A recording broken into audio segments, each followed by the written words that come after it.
ሰላም ጤና ይስጥልን ተመልካቾቻችን እንደምን ዋላችሁ እንደምን አመሻችሁ ከአንከር ሚዲያ ዝግጅት ክፍል ያክብሮ ሰላምታችን እናቀርባለን በተለያዩ ርዕሰ ጉዳዮች ላይ በማተኮር ወደናንተ የምናደርሰውን የአንከር የመረጃ ክፍለ ጊዜ ነው ይዘን እየቀረብ ነው ሰሞኑን በሰሜን ሸዋ ወረ ጃርሶ አካባቢ በተፈጸመ ጥቃት ከ200 በላይ የመንግስት ታጣቂዎች መገደላቸውን ያገኘነው መረጃ መለከተ በኦሮሞ ነጻነት ሰራዊት በተፈጸመ የደፈጣ ጥቃት የበርካታ ቀበሌ አመራሮችን ጨምሮ ሚሊሻ አባላትን እንደዚሁም የጸረ ሽምቅ ተዋጊዎችን መገደላቸውን ነው ያገኘነው መረጃ የሚያመለክተው በአማራ ክልል የሚደረገው የህልውና ተጋድሎ ተጠናክሮ እንደቀጠለ ነው በተለያዩ የአማራ ቀጠናዎች በፋኖ ኃይሎችና በአገዛዙ ሰራዊት መሃል የሚደረገው ውጊያ በተጠናከረበት በዚህ ወቅት በርካታ የአገዛዙ ወታደሮች እጃቸውን እየሰጡም እንዳለ ነው ከየቀጠናው የሚደርሱ መረጃዎች የሚያመለክቱት የኢትዮጵያ የጤና ባለሙያዎች ያደረጉት ያለው የስራ ማቆም አድማ ለሁለተኛ ሳምንትም ቀጥሏል ከአገዛዙ የጤና አመራሮች ጋር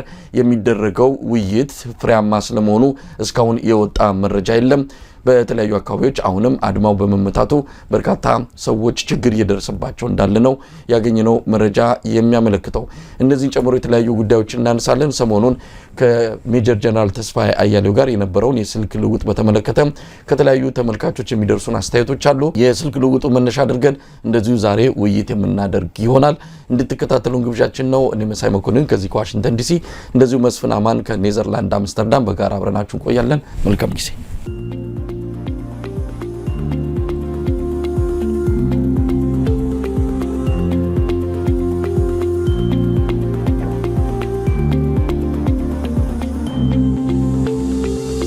ተናስተልን መስፍን መሳይ እንዴት አለህ ደህና ነው ወይ ሰሞኑን ራስ ይሾናል ምንድነው እንደሰነበት መስፍን እንግዲህ ያው ጉዳዩን በተመለከተ ህዝቡ እየሰጠው ያለውን አስተያየት እየተመለከትክ ነው በጣም ትልቅ አጋጣሚ ነው የተፈጠረው እውነት ለመናገር እስቲ በዚህ ጉዳይ ላይ አስተያየት እንሰጥበታለን ያው በቅርበትም የአንከር ሚዲያ የፖለቲካ ጉዳዮችን በተመለከተ ዋናው ባልደረባ አንተም ነህ ጉዳዩን እንደደረሰንም እንደዚሁ አውርተን እንደነበረ ታስታውሳለህ ከአንድ ወር በፊት የተደረገ የስልክ ምልልስ ነበረ ጉዳዩን እኛ መውጣት አለበት ብለን ወስነን አይደለም ያደረግነው የተፈጠረውን ሁሉ ለተመልካች ገልጸናል በአጋጣሚ ያሽ ድምጽ አሁንም ያጣራ ነው በምን ምክንያት ከኛ አርካይቭ ውስጥ ከኛ ስልክ ላይ እንደተወሰደ ያው የተወሰኑ ሰዎች እጅ እንደገባ እናውቃለን ግን ጥንቃቄ ባለው መልኩ ነበረ በኋላ ላይ ወደ እነሱ እጅ እንደገባና በእነሱ አማካይነት ተቆራርጦ እንደወጣ ነው እንደው መረጃው ያለን ለማንኛውም ይሄንን አጣርተን ወደፊት የምንደርስበት ይሆናል ከመነሻ ጀምሮ የስልክ ልውውጡን ቀድሞ ከሰሙ ሰዎች አንዱ ነህና እንደው ምንድነው ያልከው በተወሰነ ደረጃ ወደ ኋላ ላይ አሉታዊ ጎን አለውም ብለው የገለጹ ሰዎችንም እናነሳለን ግን ምልልሱን እንዴት አየኸው አሁን አንተ ጋር ከመግባቴ በፊት የሆነ አንድ ፕሮግራም እያየው ነበርና አንድ ጥሩ አባባል ሰርቶበት ነበርና ምንድነው መሳይ ተፈተነ ፈተናውን አለፈ የሚል እንትን አለና ፈተና ነው ላንተ የነበረው ይመስለኛል በጣም ከባድ ፈተና ነው በነገራችን ላይ ፈተናው ምንድነው አንድ በዚህ ደረጃ ያለ የኢትዮጵያ መከላከያ መስሪያ ቤት እንግዲህ የልዩ ዘመቻዎች ይሄ ስፔሻል ኦፕሬሽን ዳይሬክተር ዋና ኃላፊ ነው ተስፋዬ አያሌው ማለት በጣም ለጠቅላይ ሚኒስትር አብይ ምን ልበልህ እንግዲህ ካሉት ጄነራሎች በጣም ይቀርበዋል የሚባለው እሱ ነው ብርሃኑ ጁላ ማርሻል ይሁን እንጂ ተስፋዬ አያሌው በጣም ዘ ክሎዘስት ከሚባሉት የመከላከያ ጄነራሎች ለአብይ አህመድ እሱ ነው ያ ብቻም አይደለም በጣም ብዙ ታሪክ አለው ብዙ እንትን አለው የዚህ የደራ አካባቢ ሰው ቤተሰቦቹ አንድ ሪፖርት አይቼ ነበር የሱ አሁን ደራ አካባቢ ያለው የፋኖ እንቅስቃሴ ለማፈን የሱ ወንድሞች ጭምር የሚሳተፉበት ዘመቻ እንዳለ እንቅስቃሴ እንዳለ እንትን ነው እና ወደ ጉዳዩ ስንመጣ መሳይ ኤግዛክትሊ ወር ይመስለኛል አይደል ደውለ አንተም ደንግጣ እኔም ደንግጬ ነው ያው እንዲህ አይነት ነገር ተከስቷል አልከኝ አብረን ሰማነው እና እኔ ማመን ያቃተኝ ምንድነው አንደኛ በዚህ ደረጃ አንተ የምትናገራቸውን አንተ የምትሰራቸውን ፕሮግራሞች እየተከታተሉ የመንግስት ሰዎች ምን ያህል አስቸጋሪ እንደሆነባቸው ነው ያ ከዛ ንግግር በአጠቃላይ ምንረዳው ማለት በጣም ምንድነው የሚባለው ህመም ነው በቃ በየጊዜው የሚሰሩ ስራዎች አንከር ሚዲያ ላይ የሚቀርቡ እንትኖች አስቸጋሪ እንደሆነባቸው ነውና የተስፋዬ አንድና አንድ ዓላማ አንተን አባብሎ በተለያዩ መሸምገያ ማባበያ ምናምን እንትን ብሎ አባብሎ አሁን ካለ አቋም አሁን ከምትሰራው እንትን ወደ መንግስት ካድሬነት ወይም ደግሞ ወደ መንግስት አክቲቪስትነት መቀየር ነው። በነገራችን ላይ እንግዲህ አስበው የሀገር መከላከያ ሚኒስትር ትልቅ ባለስልጣን በካድሬ የፖለቲካ ስራ ሲሰራ እና ዋና ዓላማው ተልእኮ እሱ ነበር። በእርግጠኝነት ደግሞ እኔ አንተም ታውቀዋለህ ተስፋዬ በጣም ለአብይ ቅርብ ነው እና ራሱ የተስፋዬ አስቦ ያመጣው ነገር አይደለም። ተልእኮ የመጣበት ተልእኮ ተሰጥቶት የመጣበት ተልእኮ ነው እና ዓላማው በቃ መሳይ አሁን ከሚሰራው ስራ እንደምንም አባብሎ ደግሞ እኮ አማራጭ ሰጥቷል እኮ የሆነ ሌላ ቦታ የምንገናኝ ብሎ ዋስትና ሰጥቶ መጀመሪያ አገሩን ናና ጎብኘው አለ። ተለውጧል እኮ ኮሪደር ልማቱ ምኑ ምናም ብሎ ሊያባብ እንትን ሊልም ወከለ። አንተም መልስ ሰጠው። ከዚያ በኋላ አይ በቃ ሌላ ቦታም እኮ መገናኘት እንችላለን እና በፈለከው ቦታ በዚህ ደረጃ ማለት በዚህ ደረጃ በፈለከው ቦታ መገናኘት እንችላለን። ዋናው ነገር አቁም ነው። ይሄንን በነገራችን ላይ አውድ ስንሰጠው በአውድ በኮንቴክስት ስናየው ሰሞኑንም እያየን ነው። ብዙ እንዳንተ ወይም እንዳንተ እንኳን ባይሆኑ በዚህ በተቃዋሚ አክቲቪስትነት በምንነት የምናውቃቸው ብዙ እየተንሸራተቱ እየተጠረጉ እየተወሰዱ ያለበት ሁኔታ ነው። የመንግስት ባለስልጣናት በዘመቻ እንደዚህ አይነት ሰዎችን አፕሮች እያደረጉ እንትን እያደረጉ እየቀረቡ እያባበሉ እያታለሉ በጥቅማ ጥቅም እየገዙ ይሄ ያው የመንግስት አክቲቪስት እንዲሆኑ ማለት ነው አሉ ጭልጥ ብለው። ግን አሁን ደግሞ እንትኑን አልቻሉትም። ባይዘይ ብዙ ጊዜ ከሰማህ በሚዲያ ተሸንፈናል የሚል ግምገማ ነው ያላቸው። አልቻሉትም። ይሄን ሁላ በነገራችን ላይ የመንግስት ሚዲያን ጨምሮ የተገዙ አክቲቪስቶችን ጨምሮ ይሄን ሁላ ውሸት ፕሮፓጋንዳም እያሰራጩ የሚዲያ ብልጫ ተወስዶብናል የሚል ግምገማ ነው ያላቸው። ምክንያቱ አንድና አንድ ነው። እውነት ከነሱ ጋር የለችም።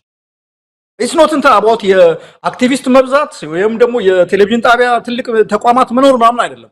እውነት አንተ ጋር ከሌለች ውሸት የፈለገ ውሸት ቢሰራጭ ያንን እውነት ሊያኮስስ ወይም ደግሞ ሊያጠፋ እንደማይችል ምናምን እና የተስፋዬ እንትን እኔ በጣም ነው ማለት የሚገርም ነገር ነው። ትልቅ ፈተና ነው ለአንተ ፐርሰናሊ። እኔም ራሴ ሳዳምጠው ይሄ ነገራው ምንድን ነው የሚባለው በዚህ ደረጃ ምንድን ነው የሚባለው የሚል እንደውም ተከራክረናል አይደል? ይሄ ነገር እንዴት ነው እናርገው እንዴት አድርገን ሃንድል እናርገው ተብሎ ማለት በጣም ከባድ ነው ለሰው ልጅ። በጣም ፈተናው በጣም እንትን ነው። ብዙ ሰዎች ይህንን እድል ቢያገኙ በእርግጠኝነት የሚቀጥለው ቀን የት እንገናኝ ብለው ቀጠሮ እንደሚቀጥሩት በነገራችን ላይ በዚህ ደረጃ ማለት እና እንትኑ ስንት ደቂቃ ነው? 10 ደቂቃ 10 ምናምን ደቂቃ። በዛ ውስጥ ብዙ ነገሮች ነው የተነሱት። አንደኛ ሰውየው ምንም አይነት የመጸጸት ይሄ ነገር ጥፋት ተጠፍቷል፣ ይሄ ነገር ትክክል አይደለም፣ የምናደርገው ነገር እንትን ነው የሚል አንድም አይነት ይሄ አድሚት የማድረግ እውነትን የመቀበል እንትን የለበትም። እንዲያውም ሲከላከል ነው የምናየው። ምድረው ፋኖን ደምስሰናል፣ ኦነግ ሸኔ የለም፣ አገሩ ተረጋግቷል፣ ሁሉ ነገር ሰላም ነው። በእርግጥ ለሱ እንደሱ ላለ ሰው በ300 እና 400 ሚሊዮን ብር ሰርግ ለሚደግስ ጀነራል ኢትዮጵያ ምናምን ባትመቸው ነው የሚገርመኝ ነበር። ገባ እሱ ምንም አልተመቸኝም ቢል ነው እንደውም አስደናቂ ብሬኪንግ ኒውስ ሊሆን የሚችለው እንጂ እንትን ነው እሱ የሚለው ኮምፕሊትሊ ነገሮች ስሙዝ እንደሆኑ አልጋ ባልጋ እንደሆኑ እና እንዳንተ ያሉ ሰዎች ከውጭ ሆነው ዝም ብሎ የማጠልሸት ስራ ስለሚሰሩ እንጂ ኢትዮጵያ ተመችቶ ተስማምቶት በቃ እየፈነደቀ ይሄ ቅድሚያው የብልጽግና ህይወት እየኖረ እንዳለ እንደሚኖር አይነት ነገር ነው ሲናገር የነበረውና እዛ እንትን ነው። ሁለተኛ አንተን እኔ አሁን አንተ እዚህ ስላለ አይደለም ሳላድንቅ አላልፍ። በጣም እንትን ብለሃል። እኔ እንደውም ብሩታል ሆነሃል ነው ያልኩት። ብሩታል በጣም እንትን ብለሃል። ምህረት የለሽ አይነት አነጋገር ነው ስትናገር የነበረው። ትንሽ ጨዋነት የሚጎደለው ነገር የሚመስል ነገር አለው። አለቃውን አንተ እብድ ነው እያልክ መጥራት ነውር ነው። ሌላ ጊዜ እንደዚህ እንዳታረገው።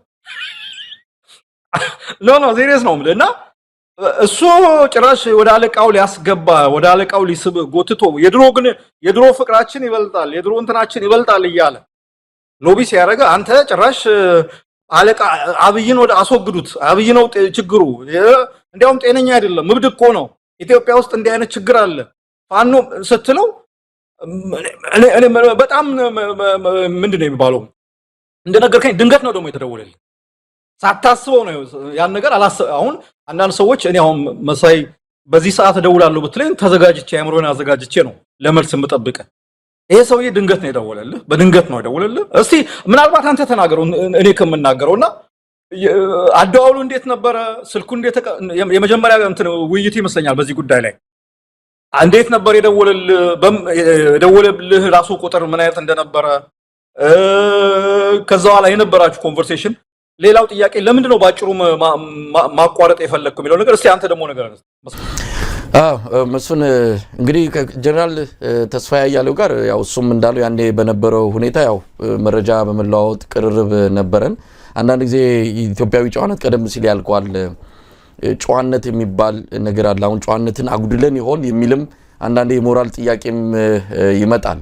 በእርግጥ ተስፋዬም እንዳልከው ሁሉንም ነገር ሽምጥጥ አድርጎ የለም የማለቱ ነገር አንድ ትልቁ ግድፈቱ ቢሆንም በዚህ ደረጃ ሰውን ለማባበልም ይሁን ወይም ደግሞ ከባህሪው ለሰው ልጅ አክብሮት ስላለውም ሊሆን አናቅም የነበረው አቀራረብ እንደምታየው በጣም የተለየ ነው። ለማንኛውም ተስፋዬ ድንገት ነው የደወለው። እንዳጋጣሚ ነው ስቱዲዮ ቁጭ ብዬ ዜናዎችን እየሰበሰብኩ ያለ ሁነ የኢትዮጵያም ቁጥር አይደለም የውጪ ሌላ ቁጥር ነው። በሌላ ቁጥር ይደወላል። ያው የቱርክ ቁጥር ነው። በዛ ቁጥር ሲደወል እንዳጋጣሚ ምንድነው ብዬ ሳነሳው ያው ተስፋዬ ነኝ አለ። በድምጹ ማወቅኩት ወዲያው ድምጹ የተለየ ነው። የተስፋዬ ድምጽ እንደምታውቀው የተለየ ነው። በድምጹም ስላወቅኩት ያው የነበረውን ድንገት ስለሆነ እንዳጋጣሚ ስቱዲዮ ስለነበርን ደግሞ ላችን ላይ ያለው አንድ ጥርጣሬ አለ። ሰሞኑ ዝም ብሎ ድምጽ እየወጣ እየተቀዳ አይተናል። የኛም ድምጽ ጭምር አንዳንድ ወገኖች እንደውል ተቀርቶ ይወጣበትን ማይተናልና ያ ነገር ስላለ ለምን እኛ ስለማንኛውም ለታሪክ እንያዘው ምንም ይሙምን ነገ ከነገ ወዲያ ቀርተውን ያልተገባ ነገር እንኳን ቢያወጡ እኛም ጋር ማስረጃ አለ ለማለት እንዲቻል በሚል እኔም መቅዳት ጀምሬያለሁ። እነሱ እንደሚቀጡ በእርግጠኝነት ገምቻለሁ። ምክንያቱም ያው ሰሞኑን የምናያቸው ብዙ ነገሮች ያልተገቡ ድምጾች የሚወጡት እነሱ ያው ቴክኖሎጂውም ስላለ መንግስትም ስለሆኑ በቴሌም አማካኝነት ስልኮችን እየጠለፉ ድምጾችን ያወጣሉና ከዛ አንፃር እኔም መቅዳት ጀምሬያለሁ። ስቀዳ ግን እንዳልኩ ለማውጣት ለማጋለጥ በሚል አይደለም፣ ለጥንቃቄ ነው። ነገ ከነገ ወዲያ የሆነ ነገር ቢፈጠር በሚል በኋላ ያው እንዳልኩ ድንገተኛ ስለሆነ አልተዘጋጀውም። ጥርጣሬ ነበረኝ። ጥርጣሬው ምንድነው? አንተ ቀደም ሲል የገለጽከው ነው። በጣም በትንንሽ ነገሮች የተለወጡ በምንድነው በዝውውር መስኮት ለሌላ እየፈረሙ ያሉ ጋዜጠኞች፣ አክቲቪስቶች እንዳሉ ሰምተናል። በአንድ ጊዜ ተገልብጠው ከምንድነው ከህዝብ ጠበቃነት ወደ መንግስት አውዳሽነት የተቀየሩ በርካታ ሰዎችንም ስላየን ምናልባት ከዛ እኔ ጋር ሊመጣ የሚችል ስልክ ይኖራል። ምክንያቱም በአንድም ይሁን በሌላ በውስጥ መስመርም የሚመጣ አይተናል። ስለዚህ በቀጥታ በፊት ለፊት ከዚህ አይነት ትልቅ ባለስልጣን የመከላከያ ባለስልጣን ይመጣል ብዬ በእርግጥ በተወሰነ ደረጃ ጠብቄ ነበረ። ምክንያቱም ከነበረን ቅርርብ አንፃር ያው የሆነ ሆናል። እንዳልኩ ምናልባት መመልሳቸው መልሶች ያው የህዝብ ሁሌ ለህዝብ ስትሰራ የህዝብ ቁስል ያመሃል። ስለዚህ ሁሉ ጊዜ አንደበትን ምናልባት ፈጣሪም ሊያግዝ ይችላል። አንደበትን የሚመራው ያለው ብሶት ያለው የህዝብ ጉስቁልና ነው፣ የራሴ አይደለም። እኛ የህዝብ ድምጽ ሆነን ያለነውና ወዲያውኑ የመጡልኝ እዛ በአማራ ክልል፣ በኦሮሚያ ክልል፣ በትግራይ ክልል በዚህ ስርዓት እየማቀቁ ያሉ ኢትዮጵያውያን ናቸው ፊቴ ላይ የተደቀኑትና በቃ በሚናገረው ነገር ላይ እየተመሰረትኩ ነው። አይተ እንደሆነ እሱ ነው የሚጠይቀው፣ እሱ ላይ ለመመለስ ሴር ነው ሌሎች ነገሮችን ማነሳው። በመጨረሻ ግን ወደ አንድ ያልተዘጋጀውበት ስለሆነ ወደ አንድ ነገር ውስጥ ሊከት እንደሆነ ገባኝ። በአንድ የሚሆን በሌላ እኔ አይመለከተኝም አሉ ተዋጊዎች አሉ ሌሎች እዛ፣ እኔ የፋኖ መሪ አይደለሁም። ስለዚህ እኔ ምንም ላደርግ የምችለው አይደለም። እኔ አንድ ለህዝብ ድምጽ የቆምኩ አርበኛ ነኝ። እንደዛ አርበኛ ምንም ውክልና በሌለኝ አንድ ነገር ላይ እንድንስማማ እየገፋፋኝ እንደነበር አወኩኝ። ስለዚህ ምንድነው ለሌላ ጊዜ እንነጋገር ወደሚል ነው የሄድኩት። በነገራችን ላይ ለምንድን ነው እዛ እስር ቤት ያሉትን አውጥተው ማይነጋገሩት? እኛ ጋር ለምንድን ነው የሚደውሉት? እኔ ለጀነራል ተስፋዬ ምናልባት እንዲህ በቅንነት ተናግሯል እንበለው። ለምን እዛ እስር ቤት የሚማቅቁትን እነዛን ዮሐንስ ቧያለውን እነ ክርስቲያን ታደለ ብዙ እኮ አሉ ከስር ፈተዋቸው ከነሱ ጋር መነጋገር። የመጀመሪያው እርምጃ በዛ ላይ ምን እንደተጠቀስኩት የአማራ ህዝብ ላይ የኦሮሞ ህዝብ ላይ የሚተኩሱትን ጥይት ማቆም። ይሄ እኮ ምን ያህል ለሰላም ፍላጎት እንዳላቸው መጀመሪያ ከሚያሳዩቸው ድርጊቶች አንዱ ጥይት እንዳይጮህ ማድረግ ነው። እሱም ባደረጉ ቁጥር ነው እንደ ቁም ነገር ልንወስዳቸው የምንችለው። ጥይት እየተኮሱ ድሮን እያዘነቡ በጎን ወደ ውጭ ሀገር እየደወሉ እንዲህ ማለት አንድም የተስፋዬ አያሌው እሱ በቅንነት መጣው ቢልም እሱ በመልካም ሐሳብ መጣው ቢልም ካክብሮት በመነጨ መጣው ቢልም ግን ማድረግ የነበረበት ምናልባት እንደ አንድ ዜጋም እንደ አንድ አመራርም ማድረግ የነበረበት እዛ የሚጮኸውን ጥይት እዛ የሚዘንበውን ድሮን ማስቆም ነበረባቸው። ከዛ በመነሳት ያው መልሱንም ሰጥቻለሁ። በኋላ ላይ እንግዲህ እንዳልኩ አንድ ወር ነው አንተም ወዲያው የዕለት ሁለት ነው ያው ለተወሰኑ ሰዎች ድምጹንም ያጋራውት ሳላስፈቅደው ነው የቀዳውት። በዚህ ምናልባት ሊቀየም ይችላል አይችልም እንደ ፖለቲከኛ ወይም እንደ ሌላ ነገር እሱ ሌላ ጉዳይ ነው። እሱም በምንመዘንበት በምንለካበት እንለካለን። ግን ይሄ ድምጽ እንዲወጣ ሁላችንም አልፈለግንም፣ ይዘነዋል። እንግዲህ ከኛ አካባቢ ወጣ በኔ በኩል ሀክ ተደርጎ ይሁን አናቅም ይህን ድምጽ አውጥተው ለነሱ እንዲመች አድርገው የአንድ ደቂቃ ለቀቁ። ታገስ ምናልባት ይሄ ነገር እንደው በዛው በተወሰኑ ብቻ ታፍኖ እንዲቀር ነበር የፈለግነው፣ ግን አልሆነም። አንዳንዶችም አውጥተው እኛን የአማራ ህዝብ ጠላት አድርገው እምነት እንድናጣ በሚዲያም ደረጃ በግለሰብም ደረጃ ዘመቻ ከፈቱ።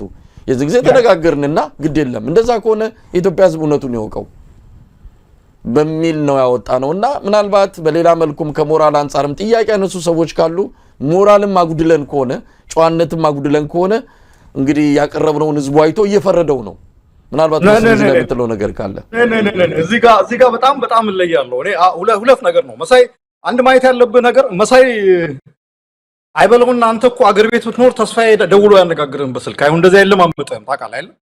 አገር ቤት ብትኖር ኖሮ በእርግጠኝነት ተስፋዬ አንድ ወጣኮ ወይ ድፉት ወይ ደግሞ እዛ እስር ቤት አስገቡት ነው የሚለው።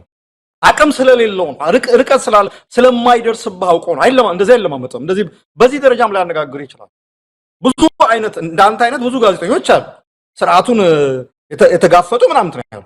ምንድነው የገጠማቸው? ለካ የአገር ቤት ያሉ ጋዜጠኞች እንዲህ አይነት እድልም አልደረሳቸውም፣ ምርጫም አልተሰጣቸውም። እንደውም እዚህ ቦታ እንገናኝ ምናምን አልተባሉም። ተወስደው ነው እስር ቤት የታጎሩት። ግማሾቹም ወደ ስደት ነው የተገፉት። እና እንዳይመስልህ አሁን ተስፋዬ አንተን ያነጋገረ እንትኑ ስለሌለው ነው ሪች እንደው እጁ መድረስ ስለማይችል ስላደረገው ነው። ሁለተኛ ይሄ ከሞራል አኳያ የተባለው ነገር በነገራችን ላይ ትግል ላይ ነው ያለው የታገልን ያለው ነው። ይሄ ሰውዬ እኮ እንደው በቃ በጣም በቅንነት እንደው መሳይ አንተን ወዶ በአንተ ፍቅር ወድቆ እንደው አንተን እንትን ለማድረግ ብሎ የመጣው ነገር ሲኒስተር ሞቲቭ የዚህ የጀነራሉ ሞቲቭ ሊያውም ከወታደራዊ ኃላፊነቱ በጣም ባፈነገጠ እንትን ሲኒስተር ሞቲቭ የተደበቀ ዓላማ ይዞ ነው የመጣው። ቅድም ያልኩ ነገር ነው። ያ የተደበቀ ዓላማ አንተን ከዓላማ ከቆምክበት አሁን ካለበት ስታንድ ማሳትና የመንግስት አገልጋይ የመንግስት እስትንፋስ ጥሩምባ እንድትሆን ለማድረግ ነው። ይሄ ሲኒስተር ሞቲቭ ይዞ የመጣን ሰው ቀዳው አልቀዳው የሚል የሞራል ጥያቄ ሊነሳ ይችላል። አንዳንድ ሰዎች አሉ እንደው ይሄ ሞራል የሚባለው ነገር የማይሆን ቦታ ወስደው የሚሸነቁሩ ምናምን ሪሊ ያለንበት ሁኔታ ኮንቴክስት እንደዚህ አይነት ክርክር ውስጥ የሚከተም አይደለም። እነዚህ ሰዎች በነገራችን ላይ ቀደም ያልከው ነገር ነው። ይሄንን ከተደረገ በኋላ እኔም አንተም የሰማናቸው የተወሰኑ ቅጂዎችን ቆራርጠዋቸው ለነሱ እንዲመቻ አድርገው መሳይ ከመንግስት ባለስልጣናት ጋር በድብቅ እየተነጋገረ ነው የሚል እንድምታ ያለው እንትን እንዲወጣ ተደረገ። ስለዚህ ያለው አማራጭ እንዳለ እንትኑ እንዲወጣ ተደርጎ በደንብ ሰው ሙሉን ይሄ የተቀነጸረውን ሳይሆን ሙሉን እንትን እንዲሰማ የማድረግ ነገር ነው ያለው። ገባ? እና ዋናው ዓላማው የተስፋዬ የጀነራሉ ዋና ዓላማ መጥፎ ግብ ወይ ሲኒስተር ሞቲቭ ምንድነው? ምን አይነት ነው ምንድነው? ሞቲቭ በጣም አደገኛ ሞቲቭ ነው። ይሄንን አደገኛ ሞቲቭ ይዞ መጀመሪያ መቅዳትህን ትክክል ነው። በነገራችን ይሄ ፍቅረኛህን አይደለም ያወራህ እንትን ያቀዳኸው የቤተሰብ አባልህን አይደለም የቀዳኸው። ይሄ ኖርማል ቶክ አይደለም። this is very political very sensitive የሆነ ነገር ነው። ለታሪክ የሚቀመጥ ነገር ነው። በነገራችን ላይ በዓለም ብዙ ታሪኮች አሉ። በስልክ ምክንያት እንዲህ ባሉ ቅጂዎች ወጥተው ከስልጣን የተባረሩ ብዙ ፕሬዝዳንቶች አሉ። አሜሪካን ሀገር ሪቻርድ ኒክሰን የሚባለው የዋተርጌት ቅሌት እንትኑ አንዱ ትልቁ ነገር ምንድነው? የዋይት ሃውስ የስልክ ሪከርድ እንትን አለ። ሪከርዱ ይውጣ ተብሎ ሪኮርዱ ሲታይ የስልክ እንትኑ በዛ ምክንያት ነው ከስልጣን የተባረረው።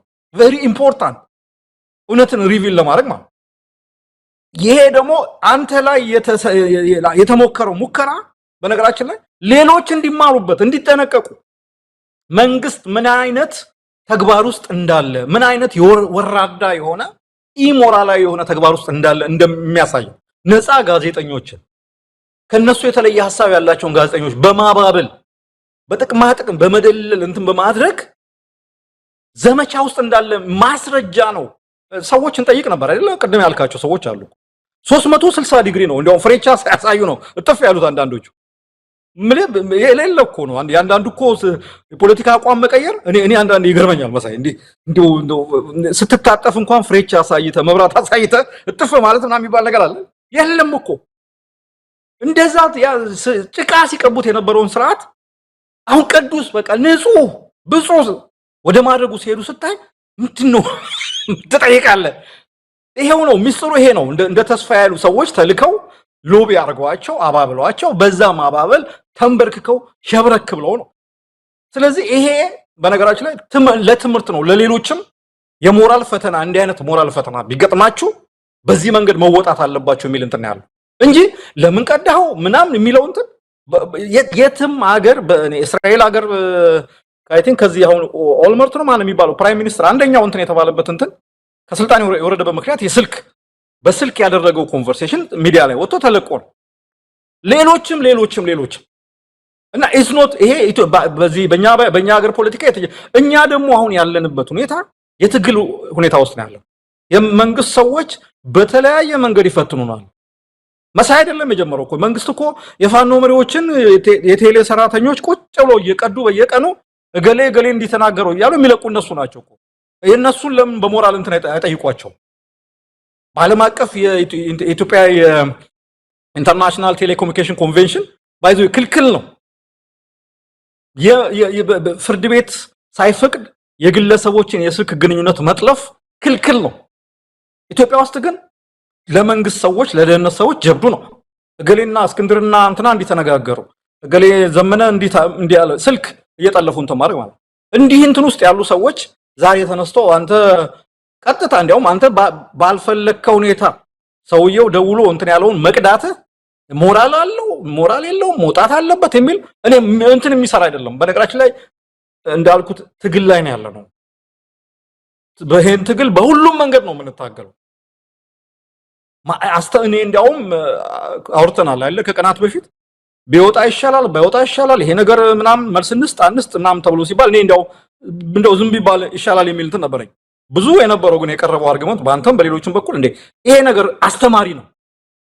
ዛሬ ለመሳይ የቀረበው ቻሌንጅ መሳይ ላይ ለመሳይ የቀረበለት ፈተና ሌሎች ሰዎች ተጠልፈው እንዳይወድቁበት እንደ እንትን የሚቀርብ መረጃ ነው እና እኔ በጣም ሊገባኝ የማይችል እንትን ነው። አሁን የሞራል እንትን ነው እንደው ስልክ ይጠለፋሉ ምናምን እነሱ ቁጭ ብለው ተስፋዬ ቴሌኮሙኒኬሽን የኢትዮጵያ ቴሌኮሙኒኬሽን እኮ ሌላ ስራ እኮ የለውም። አሁን እያየው ነበር። ኢቭን አሁን የኢትዮጵያ ኦርቶዶክስ ተዋሕዶ ቤተክርስቲያን ጳጳሳትን ሳይቀር የስልክ ግንኙነታቸውን እያወጡ መለጠፍ ጀምረዋል። እነሱን ለምን እንትን አይሉም? እና ይሄ ምንም ይሄ ደብል ስታንዳርድ የሆነ ምንም እንትን መስፍን አንደኛ አብይ አህመድ በዚህ የተካነ ነው። በነገራችን ላይ አብይ አህመድ ወደ ስልጣኑም ሳይመጣ በፊት በኢህአዴግ ጊዜ ኢንሳ ያለ ዋና የዚህ ስልክ ጠላፊ የተለያዩ ነገሮችን ሲያደርግ የነበረ ይሄ ቫይረስ በኮምፒውተር እንዲላክ ተደርጎ እኛ አንዱ ሰለባ ነን። ኢሳት በነበረን ጊዜ በዋሽንግተን ፖስት ላይ የወጣ አንድ ትልቅ ስቶሪ አለ። የፊት ገጽ ላይ ነው የወጣ ነው። አብይ አህመድ ነው ያደረገው። በወቅቱ አብይ አህመድ ነው የዛ ቡድን ቲም መሪ። እንደዚህ የሚያደርግ ነው። በዚህ የተካነ ነው። አሁንም ድረስ የአብይ አህመድ መንግስት የጸናው በዛ በመዋቅር ውስጥ የጸናው በሌላ አይደለም። አብይ አህመድ እያንዳንዱ ባለስልጣን ሽንት ቤት ውስጥ ሳይቀር መኝታ ቤቱ ሳይቀር መኪና ውስጥ ሳይቀር እንደዚህ አይነት ቴክኖሎጂ በጣም ጥቃቅን የሆኑ መቅረጫ ድምጽና ምስል መቅረጫዎችን በማስቀመጥ ነው ራሱን እንዲጠራጠር እያንዳንዱ ባለስልጣን በስልጣን የቆየው በዛ ምክንያት ነው። መተማመን እንዳይኖር አድርጎ ነው ያለው። እንዲህ አይነት ሰው እያንዳንዱን ነገር የሚቀዳ ሰው ድንገቴ አሁን ምንም ሌላኛ ቴክኖሎጂ አልተጠቀምንም ደወለ ስለዚህ ለጥንቃቄ በሚል ቀዳ ነው። በነገራችን ላይ የተቀዳ መሆኑንም የሚያሳውቁ ነገሮች አሉ። የድምጽ ቴክኖሎጂ ወይም ከዚህ ጋር ከሙያው ጋር ግንኙነት ያላቸው ሰዎች በደንብ ይረዱታል። እየተቀዳ ነው ያለው የኛም ድምጽ ምናልባት ነጥብ ስላልጣልን በአንድም ይሁን በሌላ እነሱ የሚፈልጉትን ነገር ስላልተናገርን አስቀድመው ወዲያውኑ ማውጣት አልቻሉም እንጂ የሆነ ነገር ብንናገር ኖሮ እኔ ቀድሞ ወጥቶ ብዙ ነገር ያደርጉት ነበር። ለማንኛውም ወደ ኮንተንት ወደ ይዘቱ እንምጣ።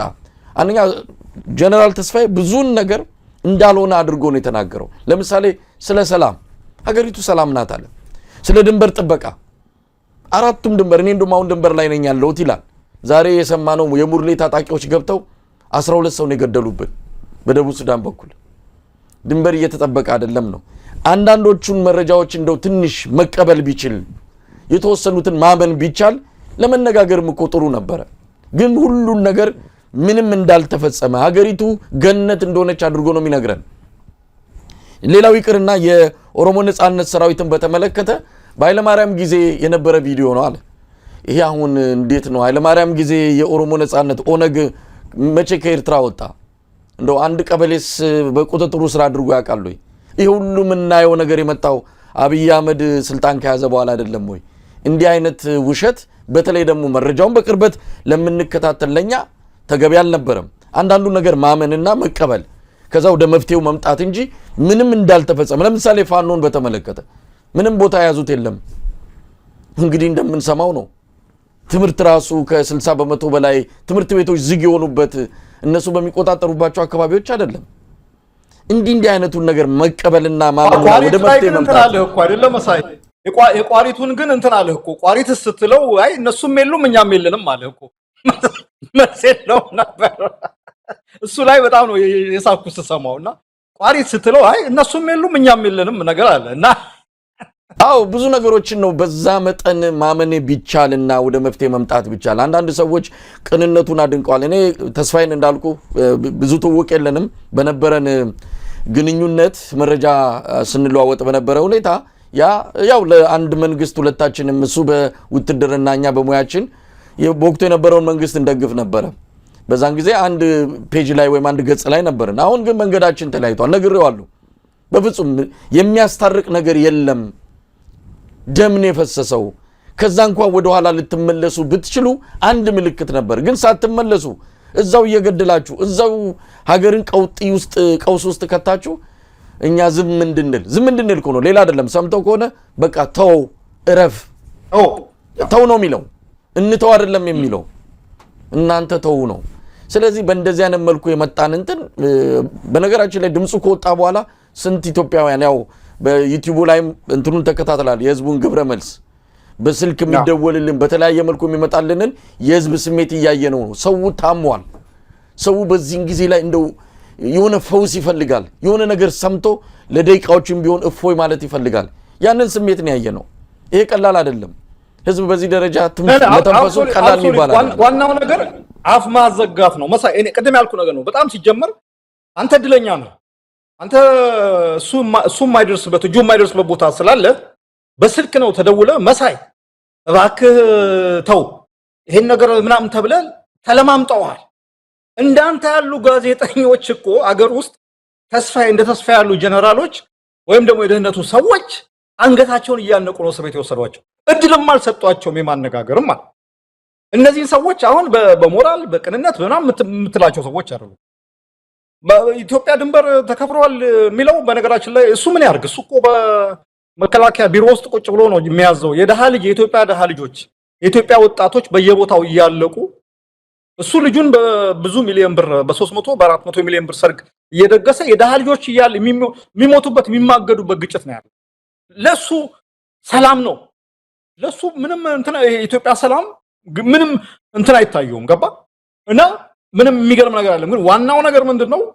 ዘፈተና በነገራችን ላይ እኔ አሁን ሳይወሱ ነው ለመሳይ ለሌሎችም ጋዜጠኞች ማለት ነው እዘ ቻሌንጅ የመንግስት ሰዎች በተለይ ደግሞ እንግዲህ የማይመለከታቸው የመከላከያ ጀነራሎች እንትና ተስፋ ያያለው የልዩ ዘመቻዎች መምሪያ ኃላፊ ነው። እንግዲህ ስፔሻል ኦፕሬሽን ሲባል መደበኛ ከሚባሉ ዘመቻዎች በተለየ ሁኔታ ያሉ ዘመቻዎች ናቸው። ላይክ በጣም ይሄ ክላንድስታይን ኦፕሬሽንስ ምናምን ማለት ነው። እና እኔ እንዲያውም ሰሞኑን ሳስብ ነበር ምናልባት ተስፋ ያያለው የመከላከያው ስፔሻል ኦፕሬሽን መሳይን ወደ ብልጽግና የማስገባት ስፔሻል ኦፕሬሽን ሚሽን ዘመቻ ይኖራል ወይ ምናምን የሚል እንትን ነው እንትን ያለ።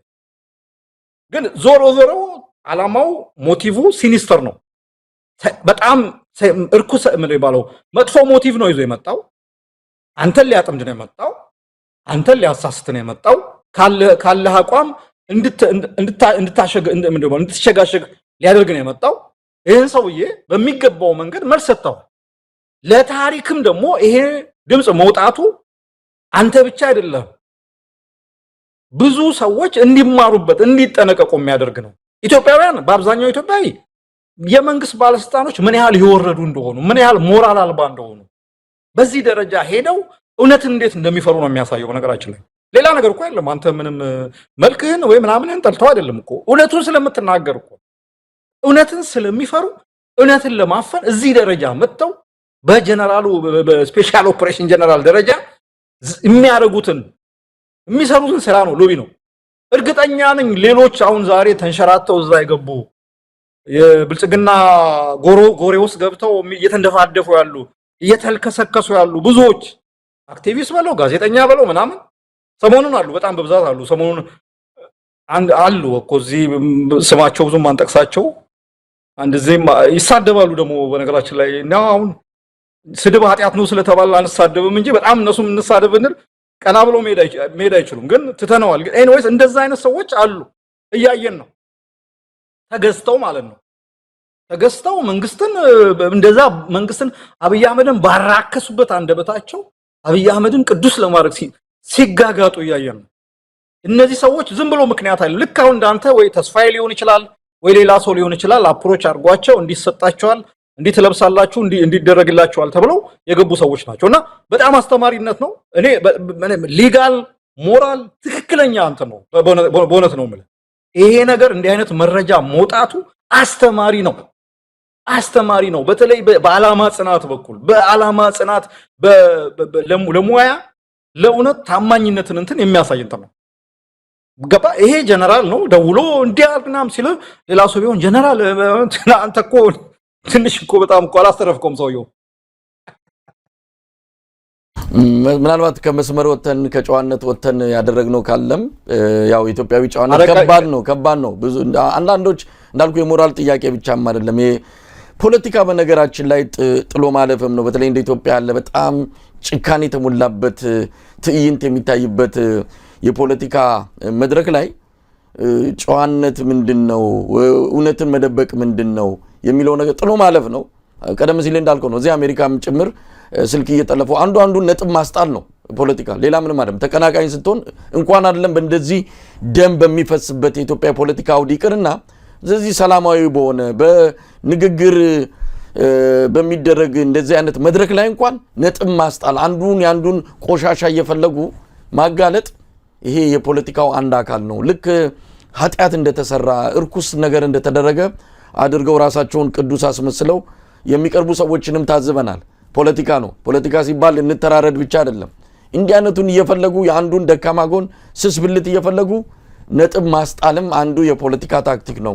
በዚህ ረገድም ሊታይ ይችላል ማለት ነው። መስፍን ለምን አልተደወለንም ቢሆን ብለው ምናልባት አኩርፈው ሊሆን ይችላል አንዳንዶቹ አሁን እንደዚህ እንትን የሚሉ ዛሬ ስለ ሞራል የሚያወሩት።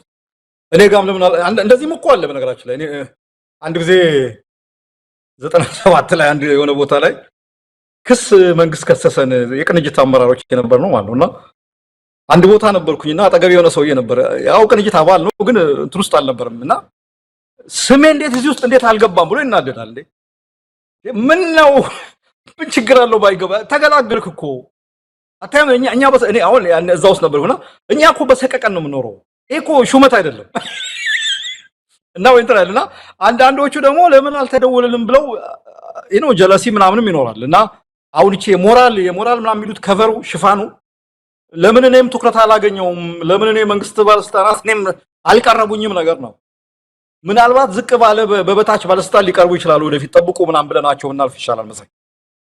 እሺ መስፍን፣ እንግዲህ በዚህ ጉዳይ ላይ በተለያየ መልኩ አስተያየት ለሰጣችሁን በተለይ በአብዛኛው በፐርሰንት ማስቀመጥን ባንችል በአብዛኛው ህዝብ ዘንድ ግን ትልቅ አዎንታዊ አስተያየት ነው የተሰጠው። እናመሰግናለን።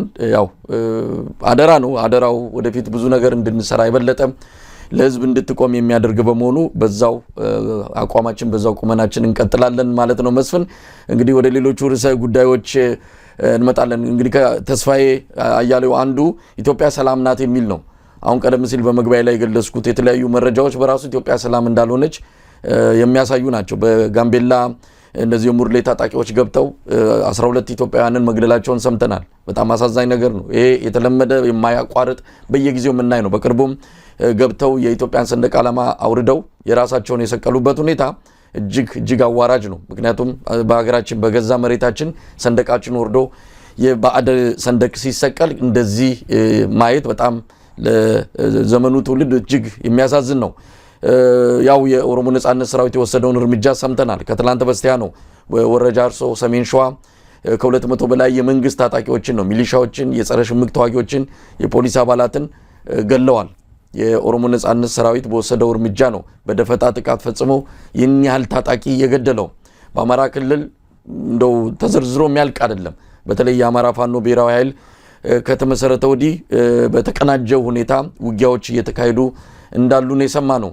እዚህም እዚያም ያለው ነገር ኢትዮጵያ ሰላም እንዳልሆነች፣ ኢትዮጵያ ፈውስ እንደምትፈልግ፣ መፍትሄ እንደምትፈልግ የሚያሳይ ነው። እስቲ እነዚህን ግጭቶች በተመለከተ መስፍን ምን ማለት ይቻላል? አብይ አህመድ አሁንም እኔ ጠንካራ ነኝ ይላል። አሁን የሰጠው እንትን አለ በኢትዮጵያ በ2000 ስንት ነው አስቀምጦ ያኔ እንዳለው ከሁለት ትልልቅ የኢኮኖሚ ምንድነው ከፍተኛ ውጤት ካስመዘገቡ ሁለት ሀገራት አንዷ ኢትዮጵያ ትሆናለች የሚል ነገር አንስቷል። ሰሞኑንም ደግሞታል። ለማንኛውም ምን ማለት ይቻላል? በየቦታው ግጭቶች በርክተዋል። ከአሁን ስናወራበት ከነበረው ከተስፋዬ ጉዳይ ጋር እንጀምር። ምን ይሁን ጀነራሎቹ እኮ ጦርነቱን ውጊያ ወታደሩን መምራት ትተው አክቲቪስት ማነጋገር ላይ ቢዚ ናቸው። ሆነስሊ በጣም እኮ የሚገርም ነገር እሱ እኮ ነው። ጀነራሎቹ አገሪቱን ሰላም ማድረግ፣ የአገሪቱን ድንበር ማስከበር፣ አገሪቱን ማረጋጋት የሚባል ስራ ትተው እንዳንተ ያሉ አክቲቪስቶች ጋር እንትኖች ጋር እየደወሉ ጊዜ የሚያጠፉበት ሀገር ነው። በነገራችን ላይ ሀገሩ ማለት ነው። ቅድም እንዲያልኩ ነው። በቃ በጣም በአነስተኛ መኮንኖች የደሃ ልጅ ባልሰለጠነ ሁኔታ በ3 ወር በገረፍ ተደርጎ ማሰልጠኛ ተቋም ገብቶ ለጦርነት የሚማገድበት ሀገር ነው ያለው። የሚማገድበት ሀገር ነው ያለውና በጣም የሚያሳዝን ነገር ነው ኮንትራስቱ። በሌላ በኩል የሀገሪቱ ውስጥ ያለው የፖለቲካ መበላሸት ያበሳጨው በተለያየ ዓላማት ትጥቅ አንግቦ የሚታገለው የወጣት ቁጥር ቀላል አይደለም። የእርስ በርስ ጦርነት ነው እየተካሄደ ያለው። አገዛዙ ኢትዮጵያ ውስጥ ያሉትን የፖለቲካ ቅራኔዎች የማናቸውም የፖለቲካ የኢኮኖሚ ምናምን ቅራኔዎች መፍታት አቅቶት በንግግር መፍታት አቅቶት ሰዎች መሳሪያ ብቻ መፍትሄ ነው ብለው በየቦታው አንስተው እየታገሉ ነው ያሉት። አሁን ሰምቻለሁ የወረጃ አርሶ የተፈጸመው ነገር በጣም ያሳዝናል። የደሃ ልጆች 200 ነው እንግዲህ የተባለው። እንግዲህ ምንጮች ገለልተኛ ምንጮች አላረጋገጡትም፣ ግን ኦላ ነው ክሌም ያደረገው። በጣም የሚያሳዝን ነው። ኢትዮጵያውያኖች ናቸው። እነ ተስፋዬ አያሌው ልጆቻቸውን በ300 ሚሊዮን ብር ይደግሳሉ፣ ደግሰው ይድራሉ። የደሃ ልጅ በገዛ ሀገሩ ከገዛ ወገኑ ጋር በሚደረግ ግጭት በዚህ ሁኔታ ያልቃል። አማራ ክልል ማቆም የለም። እኔ እንዲያውም እኔ እኮ የሚገርም ነገር እኮ እንትን ነው እኮ ፕሮፓጋንዳው ሌላ ነው። ፋኖ የሚባል ታሪክ ሆኗል። ማነው መንገሻ ፈንታ ነው ማን የሚባለው የአማራ ብልጽግና እንትን ሲናገር ነበር። ፋኖ ታሪክ ሆኗል። በቃ ከዚህ በኋላ ወደ ልማታችን መለሳለን ምናምን ነገር ብሎ ሲናገር ነበርና ስሰማ ነበር። የት ነው ግጭት? አሁን ባለፈው እንትን 36 ነው 37 አካባቢዎች አክቲቭ የሆነ ግጭት አክቲቭ እንትን የነበረበት ሁኔታ ነው የነበር በየቦታው ማለት ነው። የመንግስት ኃይሎች አሁን የሰሜን ጎንደር፣ ደቡብ ጎንደር አካባቢዎች እነ ቋራ እነ ሰሜን ወሎ አካባቢ እነ ማን ነው ይሄ ቃሊስ የሚባለው እነዚህ እንትኖችና ሊቆም አልቻለም ስርዓቱ። ምንም እኔ እኮ የምልህ እንትን ነው እኮ የመጨረሻ ከተማ አዲስ አበባ ላይ ከመቆሞች እኮ ኦልሞስት የተገረሰሰ ስርዓት ነው ማለት ይቻላል። በዚህ ደረጃ በአራቱም ማዕዘኖች በአራቱም አቅጣጫዎች ሀገሪቷ በጦርነት በግጭት እየታመሰች ያለችበት ሀገር ነው። የሚያሳዝነው ነገር መሪዎቹ ሌላ ዓለም ላይ ነው ያሉት። የደሃ ልጅ ያልቃል እየወሰዱ ከየትምህርት ቤቱ ከየመንገዱ ከየምናምኑ የደሃ ልጅ ህፃናት እየወሰዱ ለጦርነት እንዳልኩ ነው በአጭር ጊዜ ስልጠና ወደ ጦርነት ማግዳሉ። ከገዛ ወገኑ ጋር እንዲዋጋ ያደርጉታል። የገዛ ወገኑ በዛ ጦርነት ብዙ ሰዎች ንጹሃን ኢትዮጵያውያኖች እንትን ያደርጋሉ። እነሱ ግን ሌላ ዓለም ላይ ናቸው። እነሱ የሚያወሩት ድሃ የማይኖርባት ጉንዳን ነው የተባለው ሰሞኑን ኢንትረስቲንግ እንትን ነው የድሃ ቲዮሪ። መቼም እዚህ ነገር ላይ ደርሰናል። ኢትዮጵያ የምትባል ሀገር እኔ እንኳን በማውቀው በደርግ ጊዜ መንግስት የጭቁን አለኝታ ነበር አይደል የሚባለው መንግስት። ወይን ወያኔ እንኳን የወያኔ የነበረው መንግስት እኮ የድሃ የገበሬ የተበደሉ የጭቁን አለኝታ ነው የሚባለው የነበረው መንግስት ለነዛ ነው የሚቆመው። በተቻለ መጠን ድሆችን ለመደገፍ የቆመ መንግስት ነው ሲል ነው እንደው በወሬ እንደው በተግባር እንኳን ባይሆን በወሬ ማለት ጭቁኑን እንትን ለማድረግ ነው። የጭቁን መንግስት ትዝ ይለኛል የደርግ መንግስት የጭቁን መንግስት ይባል ማለት አሁን ደግሞ ጭቁን የተባለው ድሃው ጉንዳን ነው በሀብታም የሚቀና ነው የሚባል ፊሎሶፊ ፍልስፍና ያለው የሚከተል መንግስት መጣ። በነገራችን ላይ በጣም እንትን እዚህ ደረጃ ነው ያለው። አገሪቱ ውስጥ ያለው ኮንትራዲክሽን ቅራኔ አገሪቱ ውስጥ ያለው ችግር መገለጫ ነው። በነገራችን መንግስት የሚባለው ብልጽግና የሚባለው አስተሳሰብ ፍልስፍና ሲደመር ሲቀነስ የአብይ አህመድ ቅዠት ነው። በነገራችን ሌላ ምንም አይደለም። አብይ አህመድ ይሄ ሌሊት ተኝቶ በለው ቀን ቆሞ ብለው የሚቃዠው ነገር ነው። አሁን ኢትዮጵያ ውስጥ እንደ ፖሊሲ እንደ መመሪያ እንደ ስትራቴጂ እየተተገበረ ያለው አብይ አህመድ እዚህ ጋር መንገድ ማስዋብ አለብን ሲል ኢትዮጵያ የምትባል ሀገር በሙሉ ሪሶርስ ተመልከት። ደሞዝ መክፈል የማይችል መንግስት ማለት ነው። ደሞዝ መክፈል የማይችል መንግስት ኢትዮጵያ ቴሌቪዥን መቼ ነው ሰማ ነበር። ኢትዮጵያ ቴሌቪዥን ለሰራተኞች ደሞዝ መክፈል አልቻልኩም ብሎ እንትን ሲያደርግ ነበር፣ ቅሬታ ሲያቀርብ ነበር። ሌሎች ብዙ መስሪያ ቤቶች አሉ። የደቡብ ቴሌቪዥን ጣቢያ የሳተላይት እንትን መክፈል አቅቶት ከመቼ ነው ከሳተላይት ሲወርድ ነበር። እንግዲህ ስቴቱ ራን ማድረግ የማይችልበት ስቴቱ በዚህ ደረጃ ራን ማድረግ የማይችልበት እንትን ላይ ብልጭልጭ ፕሮጀክቶች የሀገሩ የስቴቱ ቅድሚያ ተሰጥቷቸው እንትን ያሉበት ሁኔታ ነው ያለው። የኢትዮጵያ ህዝብ ዋነኛ ችግሮች የጤና የትምህርት የምናምን የሚባሉት ቦታ የላቸውም በኢትዮጵያ መንግስት እንትን ውስጥ ማለት ነው። ለዚህ ነው ወጣቱ መሳሪያ እያነሳ መንግስትን የሚፋለመው።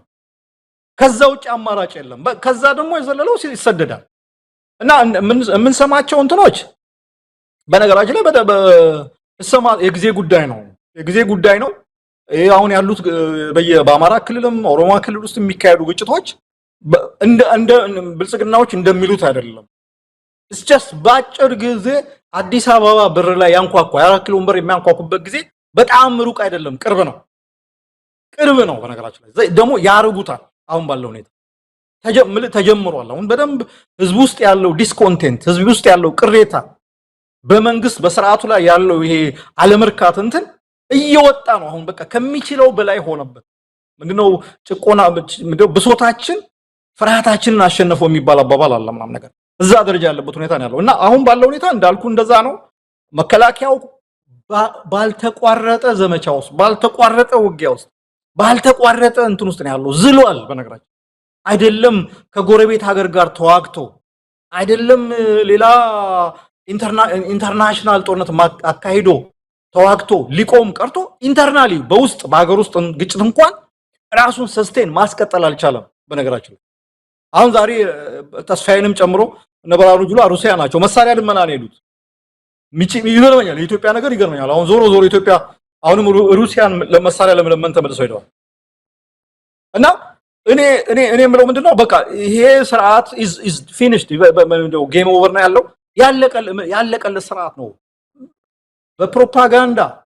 ይሄ ደግሞ ዋና ከተማ ላይ ከ4 ኪሎ በጥቂት ኪሎ ሜትሮች ርቀት ላይ ያለው ጉልበት እንጂ በአጠቃላይ በመላ ኢትዮጵያ ውስጥ ስርዓት ማስከበር እንደ መንግስት ፋንክሽን ማድረግ የማይችል ስርዓት ነው እና እንትን እንዳልኩ ነው። አሁን በየቦታው የምናያቸው እንትኖች ነገ ምናልባት በጥቂት ጊዜ ውስጥ የብልጽግና ደሴት የሚባለውን 4 ኪሎ በር የሚያንኳኩበት ጊዜ በጣም ይመጣልና ይሄ ሩቅ አይሆንም። ይሄን ነው ማለት ነው። እንግዲህ መስፍን ከጀነራል ተስፋዬ አያሌው ንግግርም ከተለያዩ የወታደራዊ አመራሮችም እንደምንሰማው አንተ ቀደም ሲል የጠቀስከውን የሚያጠናክር ነው። ደክሟቸዋል መዋጋት አይተ እንደሆነ በቃን ያለው መገዳደል በቃን። እንግዲህ መገዳደል የሚባለውን ነገር ማስቆም የሚችለው ከምንም በላይ መንግስት ነው መጀመሪያ። ምክንያቱም ሄዶ የተነኮሰው መንግስት ነው። ሄዶ የመጀመሪያውን ጥይት የተኮሰው መንግስት ነው መጀመሪያ። ከዛ በመጣ ቁርጠኝነት ነው ሰላምም ይሄ ነገር ሊመጣም የሚችለው። ለማንኛውም ወታደሩ በጣም ተሰላችቷል። በነገራችን ላይ ወደ አዋሽ ያስገቧቸው ወደ 17000 የሚጠጉ የኦሮሚያ የቀበሌና የወረዳ አመራሮች 7 ነው የሞቱት የሚል ነበር። አሁን በደረሰን መረጃ ከ30 በላይ ደርሰዋል። በሽታውን ስፖርቱን አጠቃላይ ሁኔታው መቋቋም አቅቷቸው በፊትም የራሳቸው የጤና ችግር ያለባቸው ከ30 በላይ የብልጽግና ከቀበሌ እስከ ወረዳ ያሉ አመራሮች መሞታቸውን ሰምተናል። ከ1000 በላይ አምልጠዋል። ከዛ ከካምፑ አምልጠው ወዴት እንደሄዱም አይታወቁም። አሁን ራሱ ታመው በየማዕከላቱ ያሉ አሉ። እዛም ካምፑ ማሰልጠኛም ወደ አዲስ አበባ ድረስ የመጡ የታመሙ ሰልጣኞች እንዳሉ ነው። ስልጠናውም ከ45 ቀን ወደ 25 ቀን ነው ምናምን ተቀንሷል። ከፍተኛ ስቃይ ነው። ይሄ ሁሉ ለምን መጣ? እንግዲህ የወረዳ የፖለቲካ ሰዎችን ጭምር ወታደራዊ ስልጠና ወሰዱ ብለ ካምፓስ ገብተ በዚህ ደረጃ ነው ከፍተኛ ጉዳት እየደረሰ ያለው። ህፃናትም ደግሞ ወደ ወታደርና አስገብቶ በአገኙት አጋጣሚ ህፃናትም እያመለጡ ነው። ከየካምፑ ከአውቶቡስ ላይ እያመለጡ እየጠፉ ነው ያሉትና ይሄ ሁሉ የመጣው ከአገዛዙ የተሳሳተ አካሄድ ነው። ጦርነት ኢትዮጵያ ውስጥ አያስፈልግም። ጦርነትን በዚህ መልኩ ለማቀጣጠል ቁርጠኛ መሆኑን ነው የሚያሳየው አብይ አህመድ እና አንዳንድ ነገሮችንም እያየን ነው ለማለት ነው። መስፍን መሳይ በጣም ጥሩ ነገር ነው ያነሳው። ምን አስታወሰኝ የደርግ መጨረሻ ሰዓት ላይ እዚህ ላይ የቀበሌ የኢሰፓ አባላት ምናምን በሙሉ አንድ ኤስኬስ የሚባል እንትን መሳሪያ ነበረ። የዩጎዝላቪያ 10 ጎራሽ ጥይት መሳሪያ እንትን ጠመንጃ እሱ እንዲታጠቁ ተደርገው መጨረሻ ላይ ስርዓቱ በቃ መጨረሻ አይ ቲንክ ወያኔ ግንቦት ሊገባ የካቲት ምናምን አካባቢ ኤስኬስ ታጥቀው በቃ እነሱ ምክንያቱም በቃ ጦርነቱ እየገፋ ወታደሩም የተሰላቸ ሲመጣ እነዚህ በለው የሰው ልጅ እያነቁ አሁን ይሄ የብልጽግና እንትን የሚያሳየው እነዚህ የብልጽግና የቀበሌ ካድሬዎች ምናምን የሰው ልጅ እያነቁ ሲወስዱ ምንም የማይሰማቸው ሰዎች በራሳቸው አዩት ቀመሱት። ባይዞ የብልጽግና ማለት የከርስ ስብስብ ነው። መብላት ብቻ ነው የሚያውቀው። እንትን ሃርድሺፕ እንኳን አይችልም። ታውቃለህ አይደል? የደሃ ልጅ ሰምተናል አይደል? ኦሮሚያ 13 12 ዓመት ነው አይደል? የማይሞላቸው ልጆች እያነቁ ጦር ሜዳ ሲልኩ የነበረ በእነሱ እኔ በጣም ባይዞ ደስተኛ ነኝ። ይቅመሱት ነው ያልኩት። በእነሱ ደረሰ። በእነሱ ግን ሲደርስ ሃርድሺፑን እንትን ማድረግ መቋቋም አቃታቸው። መቃም እነሱ ምክንያቱም የቀበሌ ገንዘብ ነው፣ የደሃ ልጅ ያነቁ ጦር መላክ ነው፣ ከዛ ጉቦ መቀበል ነው፣ ሙስና ውስጥ መግባት ነው፣ በየስጋ ቤቱ ሄደው ስጋ መቁረጥ ነው ምናምን ነው ያን የለመዱት እና ማውራት ነው፣ ሌላ ነገር የለም። ያለፈው ሳምንት ያለው ካድሬ ብልጽግና ውስጥ ያለው ካድሬ በሙሉ ፓራሳይት ነው፣ ጥገኛ ነው፣ የህብረተሰብ ጥገኛ ነው። አሁን እስቲ እናንተ ደሃ ልጆች የሰበሰባችሁ የምትልኩ ኑና ግቡ ደግሞ ተብሎ ሲሞከሩ ተመልከት። ገና ግንባር ሳይደርሱ ጦር ሜዳ ሳይደርሱ ይኸው ገና እንትናቸው ወዳቸው አንዳንዶቹ ጮማቸው እየቀለጠ አንዳንዶቹ እንትን እያሉ ያለበት ሁኔታ ነው ያለውና እኔ አም ቬሪ ሃፒ ባይዞ ደስተኛ ነኝ። ይቅመሷል። ግን ምን መሰለ የሀገሪቱ ውስጥ ያለው ቀውስ ምን ያህል እየተንከባለለ ሁሉንም ህብረተሰብ ክፍል እያዳረሰ እንዳለ ነው የሚያሳየው። እንዳልከው ወታደሩ ይሄ ፋቲግ የሚባለው በቃ የመዋጋት ሞራሉ ሾቋል።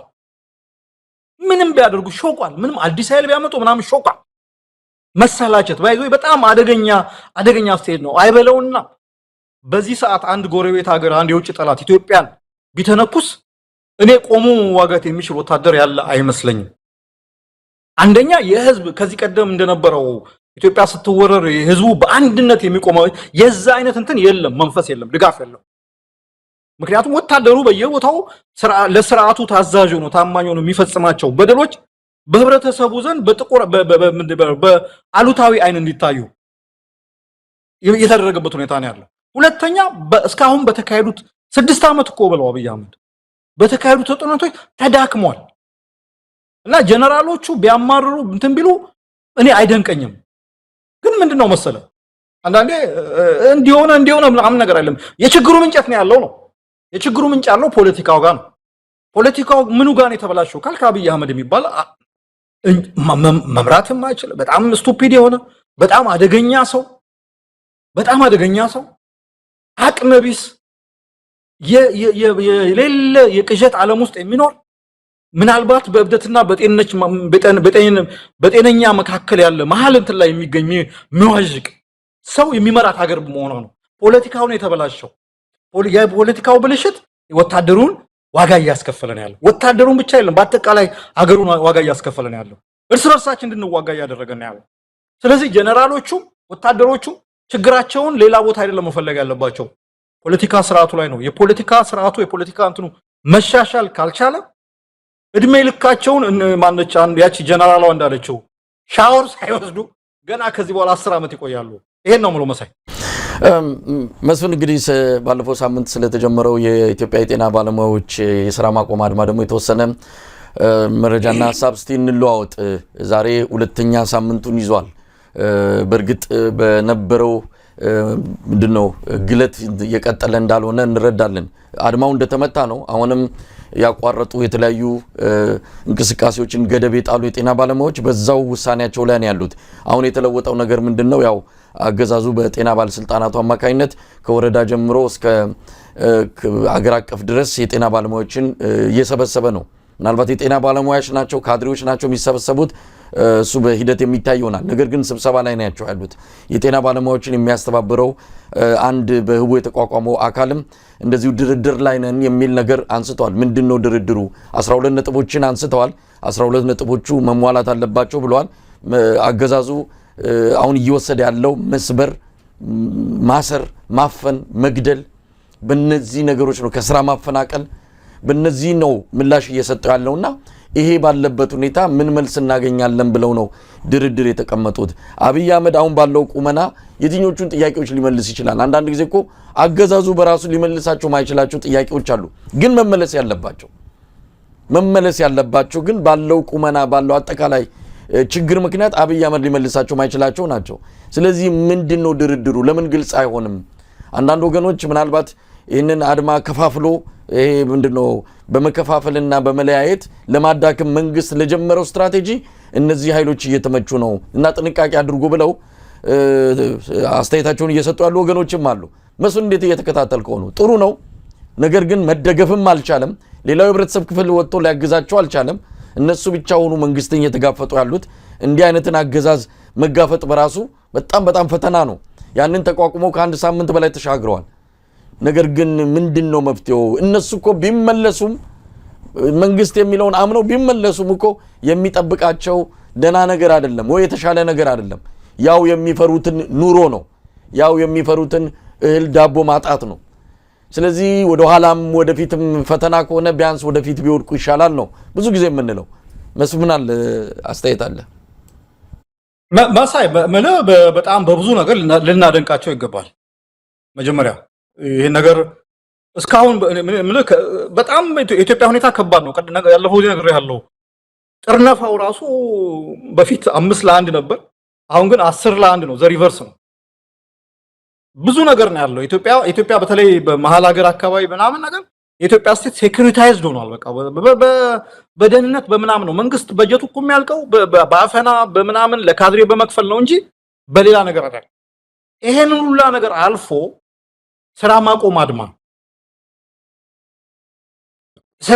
አድማ መታሰቡ ራሱ በጣም የሚገርም ነገር ነው ነገራችን ላይ በኢትዮጵያ ባለው ሁኔታ አገር አቀፍ ስራ ማቆም አድማ መታሰቡ ራሱ በጣም የሚገርም ነገር ነው ደፍረው ማድረጋቸውን በጣም ክሬዲት ልንሰጣቸው ይገባል ትልቁ ሌላው ነገር ምንድነው እስካሁን ላለፉት 30 ምናምን አመታት ይሄ ቲፒኤልኤፍ ወያኔ ስልጣን ከያዘ ጊዜ ጀምሮ ኢትዮጵያ ውስጥ እንደዚህ ነገር በአገር አቀፍ ደረጃ ኮመን ኮዝ የጋራ ጉዳይ የጋራ ዓላማ የሚባል ነገር ጠፍቶ ነበር ያ ነገር እንዳለ በጋራ መቆም እንደሚቻል ለሌላውም የኢትዮጵያዊ ኃይል ለሌላውም ለሰራተኛውም ለገበሬውም ለዩኒቨርሲቲ ተማሪውም ለምኑም አሳይተዋል በዚህም ክሬዲት እንሰጣቸዋለን ሶስተኛ ታክቲካቸው ራሱ የዚህ የሥራ ማቆም አድማ ደረጃቸው ስቴፕ ራሱ በጣም የሚገርም ነገር ጊዜ ሰጥተው ማስጠንቀቂያ ሰጥተው ቅድመ ስራ ማቆም ጊዜ አድርገው ከዛ ደግሞ እንትን ብለው with all ሁሉም አይነት ጫናዎችን ተቋቁሞ ማለት ነው ጉሸቱን የመንግስት ሚዲያዎች ያለፈው ሳምንት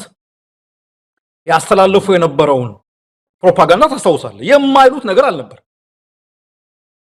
ይሄን ሁሉ ነገር ተቋቁሞ እዚህ አሁን ሁለተኛ ሳምንት በጣም ከባድ ነው በኢትዮጵያ እንትን ስራ ማቆም አድማ ማድረግና ሁለት ሳምንት እንዲሄድ ማድረግ በጣም ትልቅ ነገር ነው እሱን ጥሩ ይሄ በጣም ክሬዲት የምሰጠው ሌላው እንትኑ ምንድነው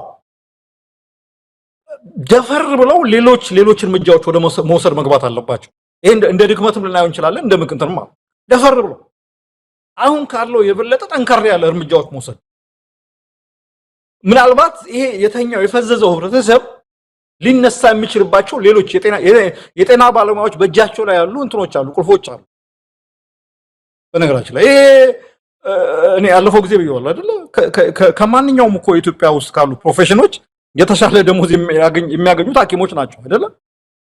ከነሱ የባሰ ኑሮ የሚኖረው ፖሊስ፣ አስተማሪ፣ ወታደር፣ የመንግስት ሰራተኛ በቃ ዘርዝረ ሊጨርሷች ነው። የባሰ ምናልባት የነሱን 1/5 1/10 ማያገኝ እኮ ማአት ሰራተኛ አለ መከራ ውስጥ ያለ። እሱን ሞቢላይዝ የሚያደርግ ስራ መሰራት አለበት። አክቹአሊ ይሄ የነሱ ብቻ ኤክስክሉሲቭ ስራ አይደለም። በኢትዮጵያ ፖለቲካ ውስጥ በጣም እንትን የሚለው ነገር ምንድነው? እንዲህ አይነት የለውጥ አጋጣሚዎች ሲፈጠሩ የለውጥ ኤጀንት የሚባሉት የፖለቲካ ኃይሎች እንትን ይላሉ፣ ይጠፋሉ፣ ከመድረኩ አታያቸውም። ምንድነው ነገደ ጎበዝ የሚለው ነገር አለ። ለውጥና የለውጥ ኤጀንቱ የማይገጣጠምበት ሀገር ነው ኢትዮጵያ ይላል። ብዙ ጊዜ 66 ላይ ለውጡ ሲመጣ የኢትዮጵያ የለውጥ ኤጀንት የሚባሉት የለውጥ አነቃቂ የለውጥ ሞተር የሚባሉት ኃይሎች እዚህ አውሮፓና አሜሪካ ቁጭ ብለው ጸጉር ስንጠቃ ላይ ነበሩ። የትኛው የማኦ ሶሻሊዝም ይሻላል የምናምን ኢትዮጵያ ውስጥ ያለው ትግል ቀድሟቸዋል እኮ። ታክሲ ነጂዎች አመጹ፣ መምህራን አመጹ፣ ሴክተር ሪቪው የሚባል የሙስሊም ሰላማዊ ሰልፍ አካሄዱ ምናምን ነገር። የኢትዮጵያ አብዮተኞች የሚባሉት ግን ጸጉር ስንጠቃ ውስጥ ናቸው። 83ም እንደዚሁ ነው። የኢትዮጵያ ኃይሎች የምትላቸው እንትኖች ደርግ እንደሚወድቅ እየታወቀ ሲንደፋደፉ ወያኔ ነገሩን ጠቅሎ አየው አገሩን እንደዚህ ያበላሸው። አሁን 2018ም ህዝቡ ታግሎ ያመጣው ለውጥ አንድ ከቤተ መንግስት የተነሳ ጭልፊት ጠልፎ ሲወስደው ኢትዮጵያ ውስጥ የፖለቲካ ልሂቃን የፖለቲካ ድርጅቶች እርግፍ አድርገው በቃ እሱ አሻጋሪ ያሻግረናል ምናምን ብለው እንትን ብለው ይኸው አሁን ለምናየው ሜሱስ ከተቱ። አሁንም በነገራችን ላይ አሁንም ኢትዮጵያ እኔ አሁን ትክክለኛው የለውጥ ፕሮሰስ ላይ ነው ያለችው። ቅድም እንዳልኩ ነው ኢትዮጵያ ውስጥ ያሉት ኮንትራዲክሽኖች፣ ቅራኔዎች ከሚቻለው በላይ በፖለቲካ መፍታት ከሚቻለው በላይ አልፈው በአመጽ፣ በተቃውሞ፣ በስራ ማቆም አድማ፣ በትጥቅ ትግል እየተገለጹ ያለበት ሁኔታ ነው ያለው። ይሄንን ለመፍታት ስርዓቱ ምንም የፖለቲካ አቅም የለውም፣ የሞራል ሌላም እንትን የለውም፣ አቢሊቲ የለውም፣ ወይም ደግሞ የማዳፈን አቅም የለውም። ለውጥ እየመጣ ነው። ቲዮሪው የሚነግረን ይሄን ነው። በዚህ ሰዓት እነዚህ ይሄንን ስራ ማቆም አድማ ሐኪሞቹን በሌላው እንትን እንዲሰራጭ የማድረግ ስራ መስራት የሚገባው ኃይል የለም፣ ፈዟል፣ ተኝቷል። እና ሐኪሞች ይሄን ነገር እነሱን በተወሰነ መልኩ መግፋት አለባቸው። ምክንያቱም የነሱ የጥቅማ ጥቅም ጥያቄ ቢያነሱ ያ የጥቅማ ጥቅም ጥያቄዎች መሰረታዊ የስርዓት ለውጥ የሚያስፈልገው እንጂ በእነሱ ጥቅማ ጥቅም ብቻ ለምሳሌ እንዳልኩ ነው አሁን ከሚከፈላቸው 10,000 በላይ 20,000 እንኳን መንግስት ቢያደርግላቸው ኢትዮጵያ ውስጥ ያለው የኑሮ ሁኔታ የኢንፍሌሽኑ ምናምን ነው ጀስት ኢምፖሲብል፣ አይቻልም፣ መኖር አይቻልም። ስለዚህ ራሳቸውን አደራጅተው ወደ ስርዓት ለውጥ ነው መቀየር ያለባቸው። ሌላውም የህብረተሰብ ክፍል ያለው ብያለሁ፣ ይሄ የማይገኝ እድል ነው። ይሄንን እድል ተጠቅሞ ከሐኪሞች ጋር መቆም፣ ሶሊዳሪቲ፣ አጋርነት ማሳየት ያስፈልጋል። ይሄን ነገር መግፋት ያስፈልጋል። ከዛ ውጭ እንትን የለም። እኔም አንድ ነገር መናገር ይቻላል። ሐኪሞች አትሊስት ኢትዮጵያ ውስጥ እኮ መስራት ባይችሉ ሌላ ቦታ ሄደው መስራት ይችላሉ። በነገራችን ላይ የህክምና ፕሮፌሽን በዓለም ላይ የትም ቦታ ሄደህ ልትሰራበት የምትችልበት ፕሮፌሽን ምናልባት የህክምናና አሁን ደግሞ የዚህ የአይቲ የኮምፒውተር ባለሙያ ነው። ኢትዮጵያ ውስጥ ዳኛ ብትሆን ወይም ደግሞ ምናምን ብትሆን ምናምን በዓለም ላይ የትም ቦታ ሄደህ ልትሰራበት አይችልም። ሐኪም ከሆንክ ግን ያው የሰው ልጅ የሰው አናቶሚ ተመሳሳይ ነው። የትም ቦታ ሄደህ በዝቅተኛ ደረጃ እንኳን ሆነ ልትሰራበት ይችላል። ይሄ እድል አላቸው እነሱ። ይሄ እድል የሌለው ፖሊስ፣ መምህር ምናምን እነሱ እንኳን የወሰዱትን ሪስክ ለመውሰድ ለምን ነው የማይደፍረው ነው ጥያቄ። ደፍሮ መነሳት መቻል አለበት፣ መግፋት አለበት። የፖለቲካ ልሂቁም እዚህ ጋር አሁን ከሚጠበቅበት በላይ የገፋ በእርግጥ ማን ነው? እኔ አሁን አንዳንድ ያስባለሁ አሁን ኢትዮጵያ ውስጥ አንድ ነገር እንኳን ቢሆን እኮ የሆነ ኢትዮጵያ ውስጥ የፖለቲካ አሁን በፊት ወይ ግንቦት ሰባት ነበር፣ ቅንጅት ነበር ምናምን ትልቅ የምትለው የፖለቲካ ፓርቲ የፖለቲካ ድርጅት የለም እኮ የሉም፣ ድምጻቸውም አይሰማም ምናምን ነገርና ይሄን ያለው እንዳልኩ በተቻለ መጠን አሁን በጀመሩት ታክቲክ እንዲቀጥሉና ለሌላው የህብረተሰብ ክፍል አፒል የማድረጉን ነገር ቢያደርጉ ነው የሚሻለው። ግን ዞሮ መስፍን አሁን የደረሰን መረጃ አለ ያው ጤና ሚኒስቴር ባለስልጣናት ጋር የሚደረገው ድርድር አሁንም ውጤት አላመጣም የሚል ይህንን ንቅናቄ መረጃ በየጊዜው የሚያቀርበው ዲጂታል ሐኪም የተሰኘው መድረክ ላይ ነው ያገኘሁት። እንደ ሰበር ዜና የቀረበ ነው። ዶክተር መቅደስ ዳባ የጤና ሚኒስትሯ እሳቸውም ባሉበት ነው ውይይቱ እየተካሄደ ያለው። ምንም አይነት ውጤት አልተገኘም። አሁንም በመንግስት በኩል የሚታየው ነገር አቁማችሁ የሥራ ማቆም አድማውን ትታችሁ ወደ ሥራ ተመለሱ የሚል እንጂ ለጥያቄዎቻችን መልስ ለመስጠት እንኳን ፍቃደኝነቱም ፍላጎቱም እንደሌላቸው እየነገሩን ነው። ስለዚህ ተዘጋጅታችሁ ጠብቁ፣ ለበለጠ እንቅስቃሴ እንዘጋጅ የሚል መልእክት ያለው ጽሁፍ ነው አሁን ከሆኑ አንድ ሰዓት በፊት የወጣውና እንደ ሰበር ዜና የወጣው ነው። ስለዚህ ከአገዛዙ ምንም የሚጠበቅ ነገር የለም። ምንም ጥያቄዎች አንዱንም እንኳን ለመመለስ ፍቃደኛ አይደለም። ሌላው ቀርቶ የታሰሩትን በሽብርተኝነት እኮ ነው የተከሰሱት። አመጽ በማነሳሳት በትልልቅ ወንጀሎች ነው የተከሰሱት። አሁን እንደምንሰማው መንግስት ያመነው 47 ነው። በተለያዩ የኢትዮጵያ አካባቢዎች ግን ከ200 በላይ ደርሰዋል። እነሱን የጤና ባለሙያ እንኳን መፍታት አንድ የመጀመሪያው እርምጃ በሆነ ነበር። እነሱን ሳይፈታ እነሱን እስር ቤት እየገረፈና እየደበደበ መረጃ አውጡ እያለ ከማን ጋር ትገናኛላችሁ? ከጀርባችሁ ፋኖ አለ፣ ከጀርባችሁ ሻዕቢያ አለ። እንደዚህ አይነት ጥያቄ እያነሳን የሐኪሞችና የጤና ባለሙያዎችን እያንገላታ ነው ያለው። ይህን እንኳን ማድረግ ያልቻለ አገዛዝ ነው አሁን ለውይይት ተቀምጫለሁ ያለውና ምንም የሚጠበቅ ነገር የለም። ስለዚህ በሚቀጥለው የምንወስደውን እርምጃ ተዘጋጅታችሁ ጠብቁ የሚል ነገር ነው። እንዳልከው መስፍን ሁሉም መነሳት አለበት። ሐኪሞቹ ትልቅ እርምጃ ነው የወሰዱት፣ የጤና ባለሙያዎቹ። ሌላው የማንን ጎፈር ያበጥራል እንዴ? የከፋው ጊዜ እየመጣ ነው። በነገራችን ላይ አብይ አህመድ አሁን ከሰኔ ወይ ይመስለኛል ሌላ ተጨማሪ የነዳጅ ዋጋ ይጨምራል። ሌላ በጣም ከባድ የኑሮ ውድነት አሁን ካለው በብዙ እጥፍ የሚበልጥ እየመጣ ነው። ምንድነው ያንን እኮ ማስቆም የሚቻለው ይሄንን ሉጋም የሌለውን አገዛዙን ፈረስ በማስቆም ነው። ስለዚህ ለምንድነው ዝምታው? ምንድነው ይሄ ሁሉ በዚህ ደረጃ ፍርሃት እንበለው ወይስ ጥንቃቄ ወይ ትግስት ከየትኛው እንደምንመድበው ግራ ገብቶናል። በሌላ ኪሳራ ነፃነትን ማግኘት ነው አለ። እኛ ሀገር እኮ አለ እኮ በሌላ ኪሳራ በኔና ባንተ ጩኸት በኔና ባንተ ለፍለፋ ነፃነቱን ማረጋገጥ የሚፈልግ ብዙ ሰው አለ እኮ። የኛ ሰው እኮ በጣም ብልጥ ነው በነገራችን። ይቺ እንትኗ ካልኩሌት አድርጎ ነው የሚንቀሳቀሰው እና እኔ ለራሴ መብት እንትን ካላልኩ ሌሎች ሰዎች ታግለው ያመጣሉ የሚል እንትን ውስጥ ከዛ መውጣት አለበት። በእኔም ራሴ ሪስክ መውሰድ አለብኝ፣ መድፈር መቻል አለብኝ እንጂ አይ በቃ ሐኪሞች እስቲ ቆይ አንዱ እኮ ችግር እኮ እንትኑ አዲስ አበባ አካባቢ ያለው እንትን አሁን ፋኖ መጥቶ ነፃ ያወጣናል ማለት ብሎ ይጠብቃል። አዲስ አበባ ውስጥ ፋኖ መታገል መቻል መጀመር አለበት። ይሄ ስርዓት የሚወድቀው በተቀናጀ አንኦል አውት ዋር ነው። በተቀናጀ ሁኔታ በታጠቀም ባልታጠቀም ሁኔታ በሚደረግ ትግል ነው። ወይም ፋኖን ደግፍ በሆነ ሄደው ታገል ተቀላቀላቸው፣ ወይም ደግሞ በሞራል በማቴሪያል ደግፍ ይመጣሉ ነፃ ያወጡናል ብለህ ለምን የምትጠብቀው?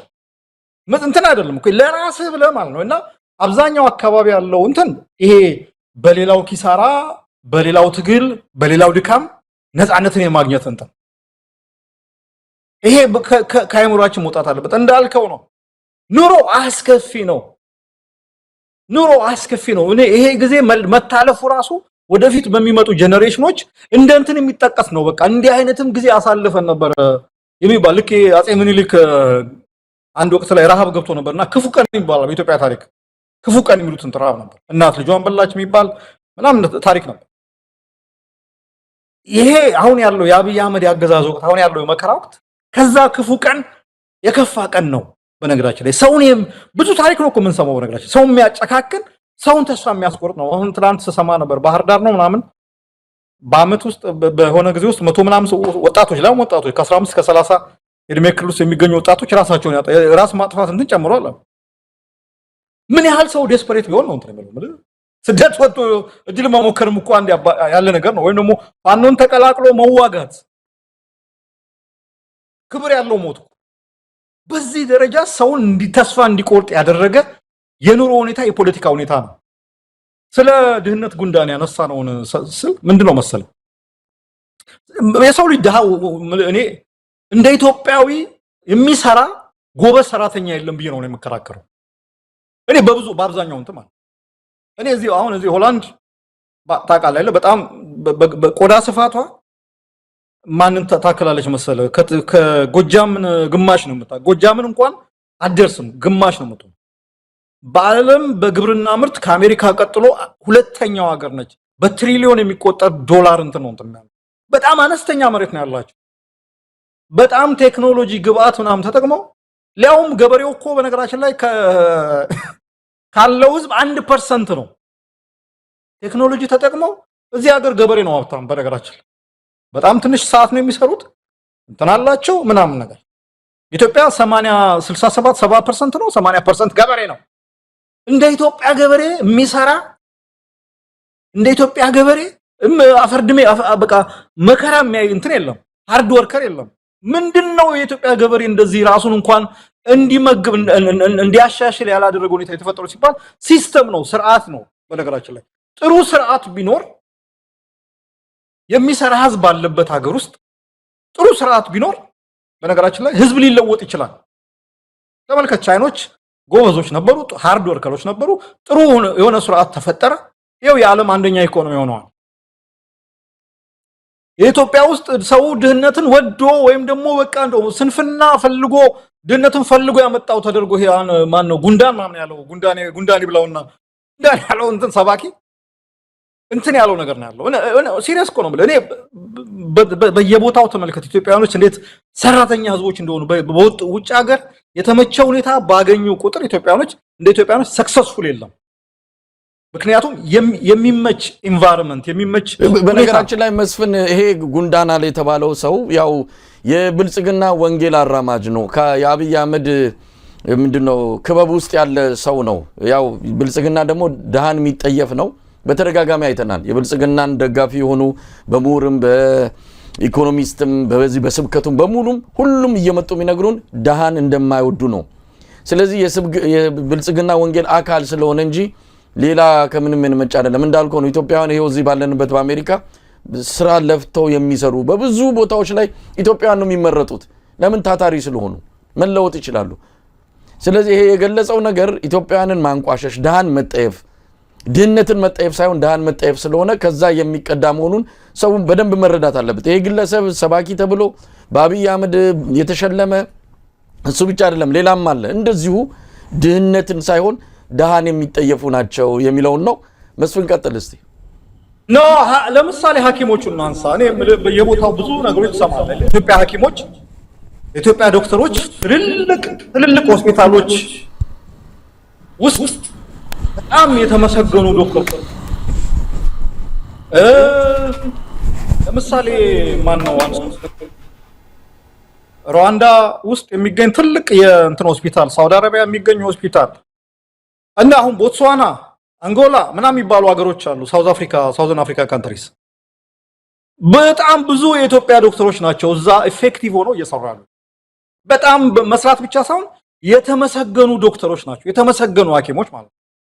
ምክንያቱም የተመቸ ሁኔታ ለስራቸው ውጤታማ ሊሆኑ የሚያስችል ኤንቫይሮንመንት ስላለ ማለት ነው።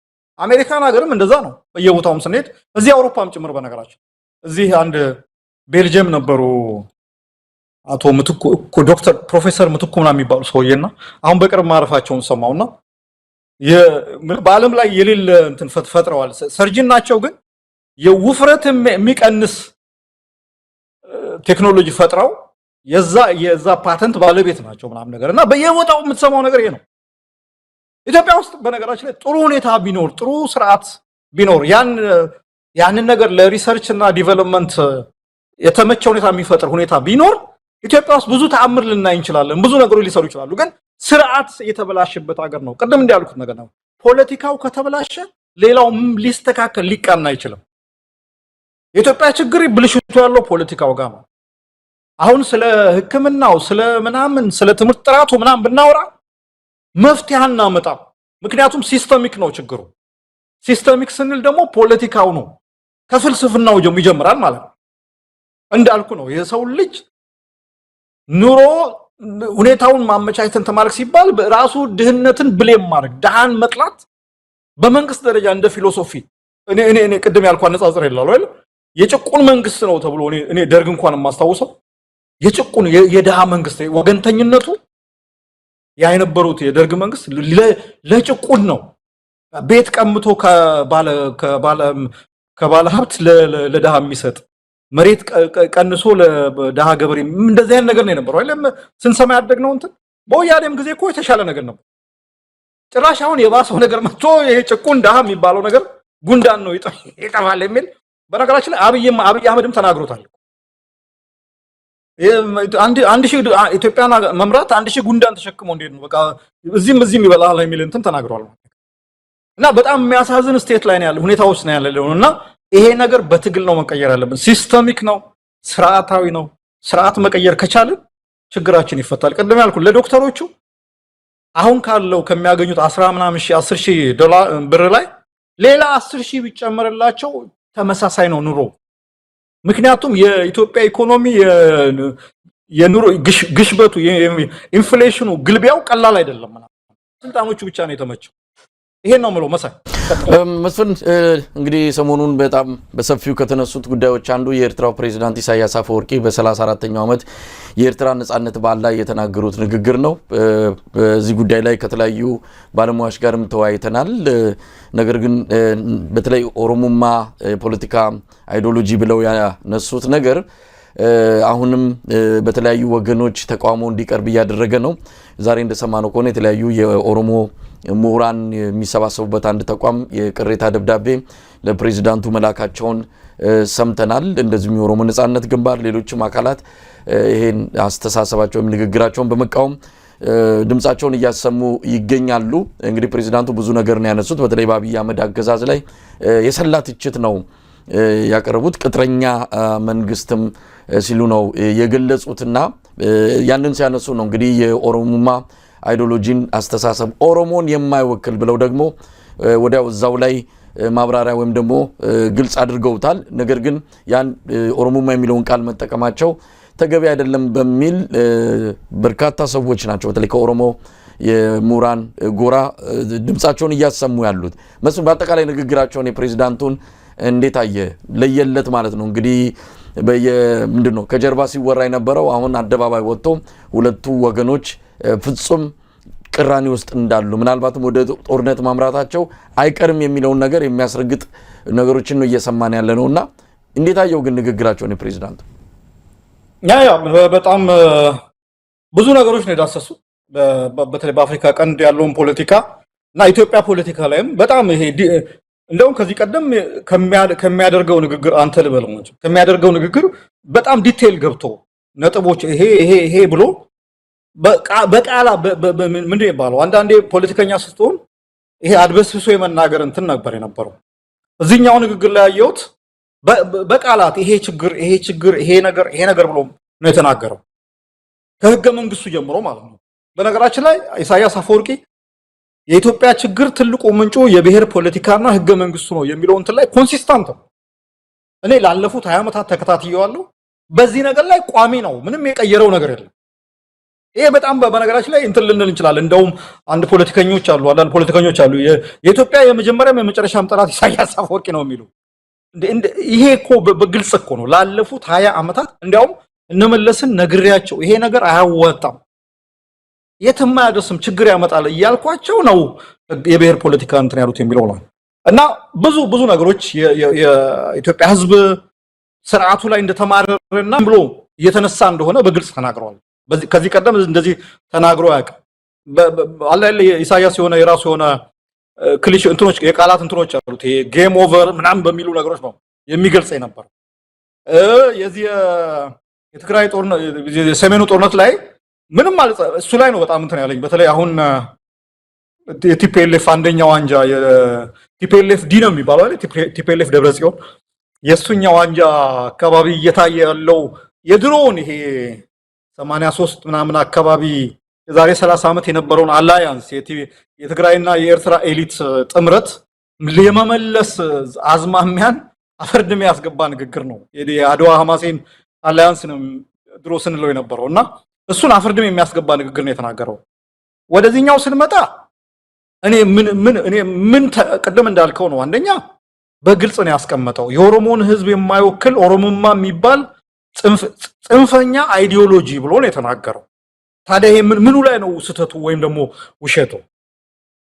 እኔ የምናቀው the cultural ኦሮሞ ከዛሬ 50 30 100 ዓመት ምናምን በፊት የነበረው ኦሮሞ ነው።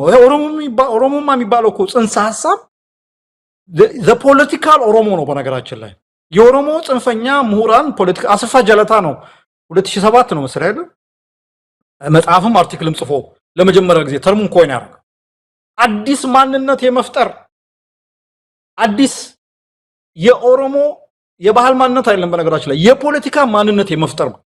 እንዲያውም ጸረ ኢትዮጵያዊነት ከሚለው ጽንሰ ሐሳብ ጋር አቻ እንትን የሆነ አሁን እኮ ባንዲራ አታሳዩን፣ ኢትዮጵያ ነገር አታንሱብን፣ ኢትዮጵያ የሚባል ነገር አንስማ የሚለው ጄነሬሽን የዚህ የኦሮሞማ ጽንፈኛ የፖለቲካ ሪዮት ዓለም ተሸካሚ ወይም ደግሞ በዛ የተበረዘ ስለሆነ ነው።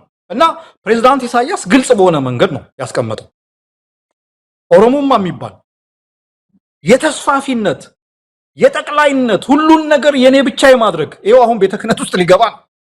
በሁሉ ነገር ውስጥ እኔ ብቻ ካልሆንኩ የሚል ስልጣኑንም ኢኮኖሚውንም ሃይማኖቱንም ታሪኩንም ባህሉንም እኔ ብቻ የኛ ብቻ ካልሆነ የሚል የፖለቲካ አስተሳሰብ ነው።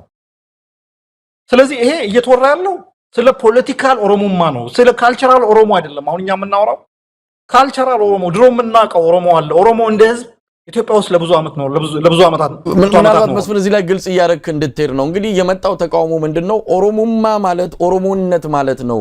ቃሉን ቀጥታ ከጽንፈኛ አስተሳሰብ ጋር ማገናኘት እና አብይም ጠቅሟቸዋል ይሄንን ሐሳብ የሚፈልጉት ምክንያቱም የህዝብ ለማድረግ የኦሮሞ ህዝብ የተቀበለው ለማድረግ ይሄን ቃል ይሄ በጣም ኦሮሞነት፣ አማራነት፣ ትግራዋይነት እንደሚባለው ከዛ ያለፈ ትርጉም የለውም። ወደ ጽንፈኛ አስተሳሰብ ተሸካሚ ያደረጉት እና አብይና ቀደም ሲል የጠቀስካቸው የኦሮሞ ምሁራን እንጂ ኦሮሞማ ማለት እንደዛ ሊገለጽ አይችልም የሚል መከራከሪያ ያመጣል። የዛሬ አንድ 50 60 70 ዓመት የሚጠጉ ኦሮሞ እናት ወይም እንትን ኦሮምኛ ብቻ የሚችሉ ሰው ኦሮሞማ ምንድነው ብለህ ጠይቃቸው ምንም የሚያውቁት ነገር የለም። ነገርኩ እኮ ከ10 ከ20 ዓመት ወዲህ ኮይን የተደረገ ተርም ነው። የአዲስ ማንነት የመፍጠር ተርም ነው። ይሄ እነሱ ለሚያስቡት አዲስ የሆነ ምናልባት ከተሳካ ራሱን የቻለ የኦሮሚያ ሪፐብሊክ ለመመስረት የኦሮሞማ የሚባል ማንነት የፖለቲካል ማንነት ነው። አሁን ቀደም እያልኩ ያለው ነገር ካልቸራል ኦሮሞ ድሮም አለ፣ አሁንም አለ፣ ወደፊትም ይኖራል። ይሄ አሁን ኦሮሞማ የሚባለው ግን ፖለቲካል ኦሮሞ ነው። አሰፋ ጀለታን የመሰለ ጽንፈኛ ይሄ ናሽቪል የሆነ እንትን ኮሚኒቲ ኮሌጅ ውስጥ የሚያስተምር እንትን እነሱ ናቸው የቀመሩት እንትኑ ማለት የሰኒው አይደንቲቲ ያ አይደንቲቲ እኮ ነው። አሁን እኮ በነገራችን ላይ ያ አይደንቲቲ ነው። አሁን እና አብይ እነ ሽመልስ አብዲሳ ለምንድነው አሁን ዛሬ ለፕሬዝዳንት ኢሳያስ የቅሬታ ደብዳቤ ላኩ የኦሮሞ ድርጅቶች ለምንድነው ሽመልስ አብዲሳ የሚቀጥለውን ኢሬቻ ቀይ ባህር ላይ እናከብራለን ብሎ ተንኳሽ የሆነ ንግግር ሲያደርግ ለምንድነው ደብዳቤ የማያጸምትም አይሉት እንዴ? እንደገመቹ መገርሳ እኮ የራሳቸው ፋንታሲ የራሳቸው የፈጠሩት የኦሮሞ ዓለም ኦሮሞ ከግብጽ ሲቪላይዜሽን ጋር ከኢጂፕሽያን ሲቪላይዜሽን ጋር የሚያገናኙ እኮ ጉዶች እኮ አሉ እኮ። የኤርትራ ውስጥ ያለው ባሬንቱ የሚባል ቦታ አለ። በምን አጋጣሚ እንደሆነ አላውቅም። ባሬንቱ እንደተባለ ባሬንቱ እንግዲህ ታውቃለህ፣ አንደኛው የኦሮሞ ጎሳ እንትን ነው። ቦረና የሚባል አለ፣ ባሬንቱ የሚባል አለ። እና ባሬንቱ የሚባለውን ስም እሱም የኛ ነው የሚሉ ሰዎች እኮ አሉ። እና ትልቁ ስጋታቸው ምንድነው? ይሄ አይዲዮሎጂ ፖለቲካል ኦሮሞማ አይዲዮሎጂ ከኢትዮጵያ ከውስጥ ፖለቲካ አልፎ ለአካባቢው አደጋ የተስፋፊነት አካባቢውን በሰላም የማናጋት አደጋ ፈጥሯል የሚል እንትን ነው የፕሬዝዳንቱ አንድምታ ያ ነው በተዘዋዋሪ። እነዚህ ሰዎች እኮ ዝም ከተባሉ ባሬንቱን ብቻ አይደለም ሚኒሶታንም የኛ ነው የሚል ድፍረት ያላቸው ሰዎች ናቸው። ምንም እንትን የሌላቸው ሰዎች ናቸው። ስለዚህ እኔ በጣም በግልጽ የተቀመጠ በጣም ምንም በማሻማ ቃል የተቀመጠ ንግግር ነው። እኔ ለምን እንደዚህ ታባልን ብለው እንትን ብለው አለ እነሱ ይሄ የጠቅላይነት ሁሉን የማጋበስ ሁሉ የኛ ካልሆነ የሚለውን መጀመሪያ እንትናቸው ይመርምሩ። እንትኑ ዶክመንቱ ሰዎች ጉግል ግቡና እኔ አይደለም እኔ ከመናገረው ይልቅ 2007 አሰፋ ጀለታ ኦሮሞማ ኒው አይደንቲቲ ካልቸር ምናምን የሚል የጻፈውን እንትን አንብቡ። ከኔ ደግሞ በጣም በበለጠ በነገራችን ላይ ኦሮሞማን በተመለከተ በጣም እንትን አድርጎ ብሬክ በደንብ አድርጎ ሰባብሮ እንዲያውም ሎ ግሬድ ፋሺዝም ብሎ የገለጸው ዮናስ ብሩ ዶክተር ዮናስ ብሩ የሱን አርቲክል አንብቡ ምን ያህል አደገኛ የሆነ አይዲዮሎጂ እንደሆነ እንዲያውም ከዮናስ ብሩ የበለጠ but I think በዚህ ነገር ይሄ ዝም ብሎ ፈሽፋሻ ምሁር ነኝ ምናምን የሚለው እንኳን በሱ ደረጃ ድፍረት ያለው ግልጽ የሆነ እንትኑን ብሬክ አውት አድርጎ ምን እንደሆነ እንዲያውም ፋሺዝም ነው የሚለው ሎ ግሬድ ፋሺዝም አነስተኛ ደረጃ ያለው ፋሺዝም ብሎ የገለጸበት ሁኔታ ነው ያለው ስለዚህ እንለየው ለካልቸራል ኦሮሞ እኛም እናቀው የኢትዮጵያ ትራዲሽናል ኦሮሞና አሁን እየተፈጠረ ያለው የፖለቲካል ኦሮሞማ የተለያዩ ነገሮች ናቸው ይሄ ፖለቲካል ኦሮሞማ ይሄ ኢትዮጵያ ውስጥ አሁን ያለው ነገር ነው የትርምሱ የመስፋፋቱ ከየክልሉ ከየእንትኑ አዲስ አበባን የመጠቅለሉ ኢትዮጵያ ቤተክርስቲያን እስልምና ጉዳዮች ምክር ቤት የሰራተኛ ማህበር የትምህርት ሚኒስቴር ምናምን ሁሉ ነገር ውስጥ እኛ ካልያዝ ነው ብሎ የማሰብ እንትኑ ሰንኮፉ እንትኑ ያለው ሐሳቡ ያለው እዚህ ጋር ነው በነገራችን ላይ አብይ አህመድ ያንን ነገር ለስልጣን መጠቀሚያም ራሱም አምኖበትም ሳያምንበትም ሊሆን ይችላል ግን እየተጠቀመበት ያለ እንትን ሽመልስ አብዲሳ እየወጣ በየጊዜው የሚደነፋው እኮ ይሄንን ነው እንዲያውም ሽመልስ አብዲሳ አንድ ወቅት ላይ እንደው በደንብ አድርጎ በደንብ አብራርቶታል ኦሮሞማ ፖለቲካል ኦሮሞማ ምን እንደሆነ ማለት ነውና ለምን ኢሪቴት እንደሚሆን አይገባኝም ከዛ ይልቅ የነሱን ተንኳሽ የነሽመልስን ተንኳሽ ንግግሮች እንዲያቆሙ ደብዳቤ ቢጽፉ ይሻላቸዋል የኦሮሞ ማህበርም ምናምን የተባሉት ከዛ ይልቅ በሁሉም ነገር ውስጥ እኛ ካልገባን እኛ ካልተቀለል ነው የሚለውን የእብደት አይዲዮሎጂ በነገራችን ላይ ይሄ አውሮፓን የዛሬ 80 ዓመት ድብልቅልቆ የወጣ ጦርነት ውስጥ የከተተ የፋሺዝም አይዲዮሎጂ አይነት ነገር ነው እንት ያላሉ ካልበላ ነው እኛ ካልተቀለል ነው እኛ ሁሉን ነገር ካልወሰደን የሚለው ነው አይዲዮሎጂ እንት ነውና በዚህ ነገር ላይ ግልጽ እንት ሊኖረን ይገባል ይሄን ነው ምለው በተለይ ዮናስ ዶክተር ዮናስ አንድ ነገር ምናልባት በርግጥ እንደዚህ በነገሮችን በደንብ በእውቀትና በመረጃ መተንተን ሳይሆን አሁን ኦሮሞማ የሚለውን ቀጥታ ከኦሮሞ ህዝብ ጋር በማገናኘት ኦሮሞማን ማንቋሸሽ ኦሮሞ ህዝብን ማጥላላት ነው በሚል የወሰዱ በገራገር እይታ ወይም ደግሞ በቀናነት ያዩ ሰዎችም አሉ ሆኖም ቀረም ግን አብይን ይጠቅመዋል ይሄ አጀንዳውን ሲመጣ አብይ ከኦሮሞ ህዝብ እየተነጠለ ነው በጣም በርቀት እየተነጠለ ያለ ሰው ነው አሁን መሰባሰቢያ እንዳያደርገው ብዙ ሞክሯል ብዙ ነገሮችን አድርጓል አሁን እየፈጠሩ ያሉት ነገር ሰሜኖቹ እየመጡብን ነው የሚል አንድ ማስፈራሪያ ይዞ መጥቶ ነበር ለዛ ማረጋገጫ እንዳይሆነው ፕሬዝዳንት ኢሳያስ ሲናገሩ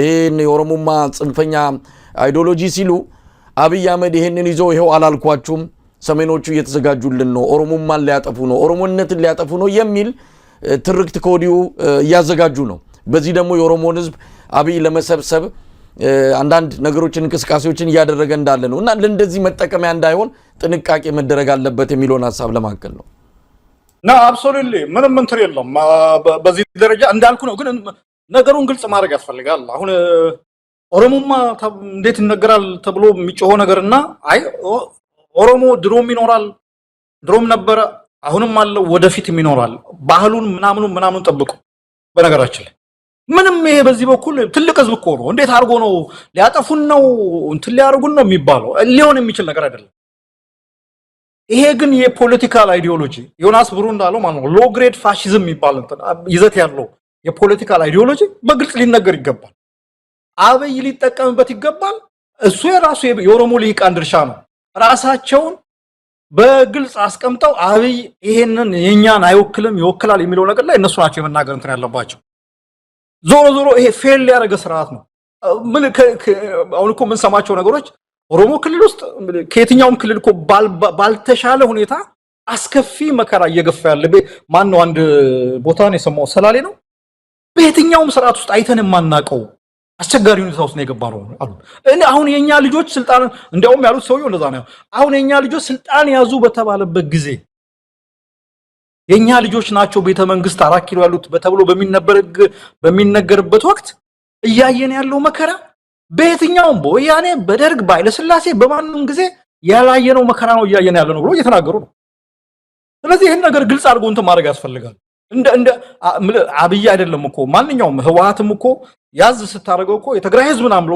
ዘሎ ይገባል ያንን ነገር መነጠል ነው የሚያስፈልገው እና እኔ በዚህ በኩል እንትን ነው ሰው በደም ቢያነብ ጥሩ ነው ሊጠቀምበት ይችላል ሞክሯልም እኮ ያለው ጊዜ ታስታውስ እንደሆነ የት ነው አንድ ሆቴል ሰብስቧቸው የኦሮሞ ፖለቲካ ፓርቲዎችን አንድ ነው ብሎ ሰብስቦ ምናምን አልተሳካም አይደል? ታስታውሳለህ? እንዲያውም ሜቢ በኋላ እናነሳው እንደሆነ አለቀም እንጂ አሁን የኢትዮጵያ ቤተክርስቲያን ዋና ስራ አስኪያጅ የነበሩት አቡነ ሳዊሮስም አንድም ሌላም ጳጳስ እዛ መስቀል ይዘው ገጭ ብለው ነበር። እንግዲህ የኦሮሞ ልሂቃን የተባሉት የኦሮሞ ፖለቲካ ድርጅቶች የሰሜን ኃይሎች ሰሜኖች ተደራጅተው መጥተው ስልጣናችን ሊቀሙ ነው እንሰባሰብ ብለው ሲሰባሰቡ ጳጳሱም እሳቸውም አንድ ተሰብሳቢ ነበሩ። እሳቸው ናቸው አሁን በሚያሳዝን ሁኔታ የቤተ ክህነቱ ዋና ስራ አስኪያጅ የሆኑትና እንዳልኩ ነው። ይሄ ኦሮሞማ የሚባለው በጣም አደገኛ ጽንሰ ሐሳብ ነው። ግልጽ ሊደረግ ይገባል። ኦሮሞማ የሚባለውና የካልቸራል ኦሮሞ እኛ የምናውቀው ድሮ የምናውቀው በአባቶቻችን በእነሱም አባቶች ዘመን የነበረው ኦሮሞ የተለያዩ ነገሮች ናቸው። ይሄ ከ2000 ምናምን ዓመተ ምህረት ወዲህ እንደና አሰፋ ጀለታ ሌሎች ቦኒሆል ኮምብናም የሚባሉ ሰዎች እየጻፉ የፈጠሩት አዲስ የማንነት ግንባታ እንትን ነውና በዚህ በኩል ብጅታ ሊኖር አይገባም። ሁሉም ሰው ጥንቃቄ ሊያደርግ ይገባል። ይሄን ነው ማለት መሳይ እንግዲህ ጠቃቅስቀዋል። የብፁዕ አቡነ ሳዊሮስን ጉዳይ የኢትዮጵያ ኦርቶዶክስ ተዋሕዶ ቤተክርስቲያን ቅዱስ ሲኖዶስ ዛሬ ወይ ትላንት አጠናቋል መሰለኝ ጉባኤውን ምልዓተ ጉባኤውን የርክበ ካህናት ጉባኤ ማለት ነው። ብዙ ውሳኔዎችን አስተላልፏል። ነገር ግን ዋናዎቹ ሁለቱ ሹመቶች ናቸው። የጠቅላይ ቤተ ክህነት ስራ አስኪያጅና የቅዱስ ሲኖዶሱ ዋና ጸሐፊ በተመለከተ ነው። ሁለቱም ለአብይ አህመድ ባዘጋጀው ባቀደው እነ ዳንኤል ክብረት በበላይነት በተቆጣጠሩበት ሂደት የተፈለጉት ሰዎች ቦታውን እንዲይዙ ተደርገዋል። ያንን ተከትሎም ብፁዕ አቡነ ሳዊሮስ አንድ አውደ ምሕረት ላይ ያደረጉትን ንግግር እንዲሁ በሶሻል ሚዲያ እንዲሁ ሲሰራጭ አይቼዋለሁ። ያሉት ነገር አለ። ይሄ ሹመት አይደለም። ሹመት ከቃሉም ተነስተን ሞት ማለት ነው። የሞት ጥሪ ነው እንጂ ደስታ የሚቆጠር ሳይሆን በሐዘን የምንቀበለው ነው ብሏል። ለዛ ከሆነ ለምንድነው መፈንቅለ ሲኖዶስ አድርገው እዛ ወሊሶ አካባቢ ያንን በጣም አደገኛ የሆነ በቤተ ክርስቲያኒቱ ታሪክ ተሰምቶም ታይቶም በማይታወቅ ስብራት ውስጥ የከተቷት ሹመት ባይፈልጉ ነው ወይ የሚል ልናነሳ እንችላለን። ከዛ ባለፈ አባቱን የማያከብር ትውልድ ተፈጥሯል ብለውም ወቅሰዋል። ምናልባት ተቃውሞ ስለመጣባቸው ይመስለኛል ከዛ አንጻር አባቱን የማያከብር ትውልድ ተፈጥሯል ያሉት። እሳቸው ቤተ ክርስቲያኗን ካላከበሩ እሳቸው አባት ሆነው የምርም አባት ሆነው ካልመጡ እንዴት በአባትነታቸው እናክብር የሚልም መከራከሪያ ቢመጣባቸው ምላሻቸው ምንድነው የሚል ነው። ለማንኛውም መስፍን ሂደቱን እንዴት አየው? አብይ አህመድ የእምነት ተቋማትን መቆጣጠሩን ማረጋገጫ የመጨረሻውን በቤተ ክህነት በመቆጣጠር አረጋግጧል። ኦርቶዶክስን ተቆጣጠረ፣ ሙስሊሞችን ፕሮቴስታንቶችን ገና ሲገባን የተቆጣጠረው እንደተባለው አሁን የሀገሪቱ የዛች ምድር ገዢ ወንጌል ብልጽግና ወንጌል ሊሆን ነው። የቤተ ክህነቱም የቤተ መንግስቱም የመስጂዱም የሁሉም ገዢ ወንጌል የብልጽግና ወንጌል ይሆናል ማለት ነው። እንዴት አየው ግን አባቶች ምን ነካቸው በዚህ ደረጃ ይህንን እቅድ እንዲፈጸም ያደረጉት? ከዚህ የሚሄዱት አባቶች እውነት ለመናገር መጫወቻ ነው ያደረገው አብይ አህመድ። ከዚህ ጠርቷቸው ሄደ፣ በተሟላ ጉባኤ እነዚህ ሰዎች ተመረጡ የሚል በጣም በተመቸው ሁኔታ አሸናፊ ሆኖ የጨረሰበት ሂደት ነው ማለት እንችላለን። እንዴት አየው መስፍን? መሳይ በጣም ያሳዝናል። ማለት አባቶች ምን ነካቸው ላልከው አባቶች አሁን አደባባይ ላይ የማናወጣው እንጂ እኮ ብዙ ችግር ያለባቸው ናቸው። አንዳንዶቹ አሁን እዚህ ለእንትን ክብር ሲባል አናነሳውም እንጂ ኮምፕሮማይዝድ የሆኑ ሰዎች ናቸው ብዙዎቹ። በተለያየ መንገድ በቀላሉ ብላክሜል ሊደረጉ የሚችሉ ናቸው በግል ምክንያቶቻቸው ማለት ነው። እንግዲህ መጽሐፈ መነኮሳት ምናምን በደንብ አላነበብኩትም፣ ግን የማውቀው ታሪክ መነኩሴ ሲባል ገንዘብ ሊኖረው አይገባም፣ ራሱን ከቤተሰብ ከኃላፊነት ከብዙ ነገር አርቆ ለመስቀሉ ታማኝ የሆነ ብቻ መሆን አለበት የሚል እንትን ያለው። ግን ብዙዎቹ በተለያየ መንገድ የወደቁ ናቸው። ከአስርቱ አንድ ጳጳስ ሲያስተምሩ ነበር እስር ቤት ሆነው እናንተ እኮ ከአስርቱ አንዱን እኮ አጉላችሁ ነው እዚህ የተገኛችሁት ይሏቸዋል። እና እነዚህም ከአስርቱ ወይም ነው አንድ ሁለቱንም ምናምን ሳያጎሉ የቀሩ እንትን አይሉም። እና በቀላሉ ብላክሜል ለመደረግ በቀላሉ የተለያየ ማሰራሪያዎች እንዲደርስባቸው ለማድረግ የተመቻቹ ሰዎች ናቸው። እኔ እንትን ብቻ አይደለም ባይዘው ከጀርባ የተሰራ ነገር ስለነበረ ነው መጨረሻ ላይ እና አባ ሳዊሮስን እንትን ያደረገው እንጂ እንደው ዝም ብሎ እዛው ጉባኤ ላይ ተዋይቶ ጳጳሳቶቹ 60 ነው 50 ጳጳሳት የሚሆኑት ይሁን ብለው ያጸደቁ ነገር አይደለም። በደንብ ከጀርባ ሎቢ ተሰርቶ ማስፈራሪያ ተደርጎ የደህንነት መስሪያ ቤቱ እጅ አስገብቶበት የተደረገ ነገር ነው ያለው። ይሄ ሰውዬ አቡነ አባ ሳዊሮስ የተባለው ምናልባት ትክክለኛ የአስተዳደር ስርዓት ቢኖር በቀኖና ውስጥ ሊቀመጥ አንድ ገዳም ተወስኖ አንድ ቦታ እንትን ተብሎ በቀኖና ተወስኖ ሊቀመጥ የሚገባው ጳጳስ ነው፣ መነኩሴ ነው።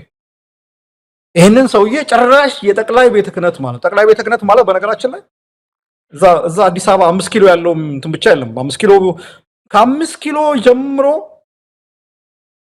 የአገረ ስብከት አውራጃ ቤተ ክህነት ይኖር አላውቅም፣ ወረዳ ቤተ ክህነት አጥቢያ እስከሚባለው ድረስ እስከ ካህናት ድረስ ያለ ስትራክቸር ነው ጠቅላይ ቤተ ክህነት። ያንን የሚጠቀልል ነው በቃ መዋቅር ማለት ነው። ኢትዮጵያ ቤተክርስቲያን አንድ ደብዳቤ ስትባል ከላይ ጩፍ ተብሎ የሚወርደው ፓትሪያርኩ እንኳን አንድ ነገር መመሪያ ቢያስተላልፉ በጠቅላይ ቤተ ክህነቱ በኩል ነው እንትኑ በዚህ መዋቅሩ በኩል ነው እንትኑ። ይሄንን የተቆጣጠረ ኃይል የኢትዮጵያ ቤተክርስቲያንን የማፍረስም የማዳንም ጉልበት አለው። ዛሬ የኢትዮጵያ ቤተክርስቲያን ላይ ደባ ፈጽሞ ማለት ፈንቅል ካይዶ ማዕከላዊነትን ጥሶ በጉልበት በፖለቲካ በመንግስት የፖለቲካ እንትን እገዛ ማዕከላዊነትን ጥሶ ሌላ ሲኖዶስ መፈንቅለ ሲኖዶስ ሌላ ተደባሪ ሲኖዶስ ለማቋቋም የሞከረ ሰው የዚህ ሁላ የትልቁ መዋቅር ዋና ስራ አስኪያጅ ጠቅላይ ስራ አስኪያጅ አድርገህ መሾም አይ በቃ እንካ አፍርሰው አበላሸው። እኔ እንደዛ ነው የሚሰማኝ መሳይ። በቃ አበላሸው የጀመርከውን ይሄ ወሊሶ ሄደህ የሞከርከውን የማፈራረስ ነገር አበላሸው። ስማ ወሊሶ ላይ እንደዛ አይነት ጥፋት ተጠፋ። በዛ ህዝብ በዛ ከቤተ ክርስቲያን ጋር ቆሙ ህዝብ በጣም በቁጣ በንዴት ሆኖ ብዙ ነገር ማድረግ በሚቻልበት ሰዓት ቤተ ክህነቱ ገፍቶ ክብሩን ማስመለስ በሚገባው ሰዓት ኮምፕሮማይዝ አደረገ። እዛ አብይ አህመድ ጠቅላይ ሚኒስትሩ ፊት ቀርበው እናንተም እንትን በሉ ብዙ የሰሜን ጳጳሳት አሉ፣ የደቡብ ጳጳሳት ጨምሩ፣ የኦሮሞ ጨምሩ፣ ኦሮሞ ይፈልጋል ምናምን ተባለ። መጀመሪያ ኦሮሚያ ክልል ያለው ኦርቶዶክሳዊ ተጠይቆ ነው በአማርኛ ነው የምንቀደሰው በኦሮምኛ አምኖት እንትን ያስፈልጋል። ኢትዮጵያ ቤተክርስቲያን አይደለም በኦሮምኛ በአማርኛ በጋሞኛ በወላይትኛ ምናምን በሌላም ቋንቋ መስበክ አለበት። ግን ተጠይቆ ነው ወይ የሚለውን ነገር ስናነሳ አይደለም፣ ጀስት የፖለቲካ ነው። በነገራችን ላይ ኦሮሚያ ክልል ውስጥ ከሚኖረው ኦርቶዶክሳዊ አብዛኛው አማርኛ ተናጋሪ ነው። በአማርኛ እንትን ያለው እንትን የዛ መብቱንም ጥያቄ ውስጥ አይገባምና በዛ ተደርጎ ኮምፕሮማይዝ አድርገው እንግዲህ አሁን ኃላፊነታቸውን ጨርሰው እንትን የሄዱ ሰዎች እሺ እንሾማለን ተብለው እንዲያውም አስታውሳለሁ ታስታውሳለህ አይደል? ምንድነው ሽመልስ አብዲሳ አንድ ተናገር የተባለው ኦሮሞ የሆነ ኦሮምኛ ብቻ የሚናገር ሳይሆን ኦሮሞ የሆነ በደሙ ኦሮሞ የሆነ ጳጳስ ነው መሾም ያለባቸው ብሎ ነው መመሪያ የሰጠ። በጣም እኮ የሚገርም ነገር ነው። ያንን ተቀብለው ይሄ አሁን በቅርብ ቤዛዊት ዓለም ትባላለች አትባል የሚባሉትን አይነት እነሱና አባ ገብርኤል የሚባሉት እነሱን ጨምሮ ጳጳስ አደረጓቸው። ስለዚህ አሁን ሲኖዶሱ ገባ ምንድን ይባለው ተበረዘ ማለት ይችላል። እነሱም ናቸው በነገር እኔ አሁን እስካሁን እንትኑን የቮት ፓተርኑን አልሰማውም ማንም እነማን ለአቡነ ሳዊሮስ ቮት እንዳደረጉ ምናምን፣ ግን የነሱ መጨመር ራሱ ትልቅ አዲሽናል እንትን ነው። ገባ በእርግጠኝነት ያው አሁን አቡነ ሳዊሮስ እንትን ብሏል ከሚቀጥለው ጊዜ ለዚህ ሀገረ ስብከት ጳጳሳት ያስፈልጋሉ ብሎ የራሱን ሰዎች መልምሎ እንደገና ተጨማሪ ለሲኖዶሱ ራስ ምታት የሚሆኑ አባቶች እንትን ይላል። በጣም ያሳዝናል። ኮምፕሮማይዝ ባረክ ቁጥር እንትንን ነው የምታጣው፣ መሰረታዊ ዓላማን ይዘትን ነው የምትስተው። እናየዋለን፣ በቅርብ የምናየው ነገር ነው። ቤተክርስቲያኖች ውስጥ ሌላ ቀውስ እንደሚፈጠር በጣም በእርግጠኝነት መናገር ይቻላል። እኔ ሰውም እንትን ማድረግ ያስፈልጋል፣ መስዋዕትነት ለመክፈል ዋጋ ለመክፈል ሰማዕት ለመሆን ሰው መዘጋጀት አለበት እና ይሄን ነው የምለው። ያሳዝናል። መሳይ መስፍን እንግዲህ ብዙ ርዕሶችን አነሳ። እንደው አንድ አጭር አስተያየት ሰተን የምንዘጋው ይኖረናል። የስምረት ፓርቲ ተቋቁሟል። የነጌታቸው ስምረት የትግራይ ፓርቲ መመስረቱ ተገልጿል። ከምርጫ ቦርድም እንደዚሁ የመጀመሪያ የእውቅና ደብዳቤ ተሰጥቶታል። ምን ማለት ይቻላል እንግዲህ ይህ ስምረት የሚባለው ፓርቲ ብልጽግና የሚለውን በስሙ ይዞ ከመሄድ በዚህ ስም ያው የህወሓት ተገዳዳሪ ወይም ደግሞ ህወሓትን አጥፍቶም ሊሆን ይችላል። አብይ በትግራይ ያው ህወሓት የሚባል ፓርቲ ሉና የለውም።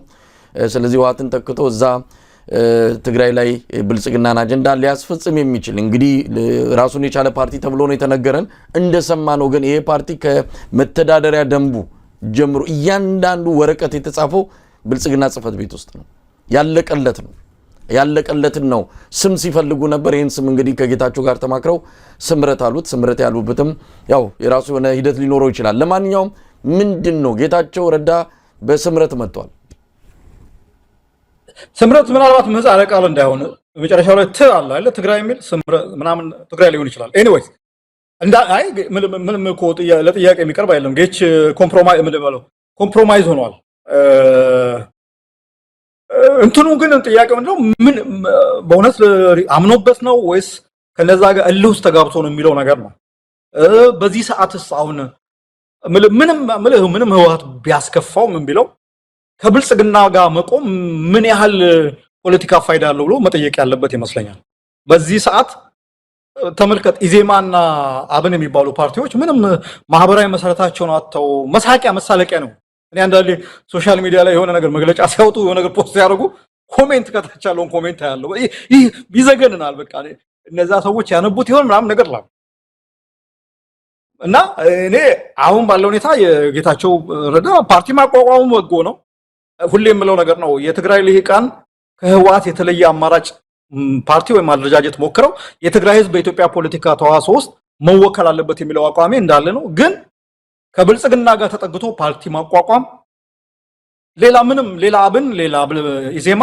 ሌላ ምናምን መሆን ነው ያ ደግሞ ማለት ምንድነው ምንም ከህዝብ የተነጠለ አየር ላይ የተንሳፈፈ ፓርቲ መሆን ነውና የትም አይደርስም ክሎን አረገ ማለት ነው አናዘር አብንን ይሄ ነው ምለው መሳይ እንግዲህ ያው ስሙ ዲሞክራሲያዊ ስምረት ትግራይ የሚል ነው ጊዜያዊ የምዝገባ ፍቃድ ነው ያገኘው በአጭሩ ሲጠራ ነው ስምረት ሙሉ ስሙ ዲሞክራሲያዊ ስምረት ትግራይ የሚል ነው መስፍን አንተ እንዳልከውም አብይ አህመድ ምንድነው ፈረሶች አሉት ያው የአማራ ክልልን በአብን እንደዚሁም የአንድነት ፖለቲካ ውስጥ ያሉትን ደግሞ በኢዜማ አሁን ደግሞ ትግራይን በነጌታቸው እነዚህን ፈረሶች ተጠቅመው ብልጽግናን ከራሱ መዋቅር በተጨማሪ በተቃዋሚዎች ስም እንደው የብልጽግናን ፖለቲካ ለማሳለጥ የፈለገ ነው የሚመስለው እንዳልኩ ከብልጽግና በፊት እነሱ እየሞቱ ነው ከብልጽግና በፊት እነሱ እየተዋረዱ ነው እየከሰሙ ነው እየጠፉ ነው ስለዚህ ለአብይ አህመድ ምንድነው የሚባለው ኪሳራ እንጂ ሀብት አይደሉም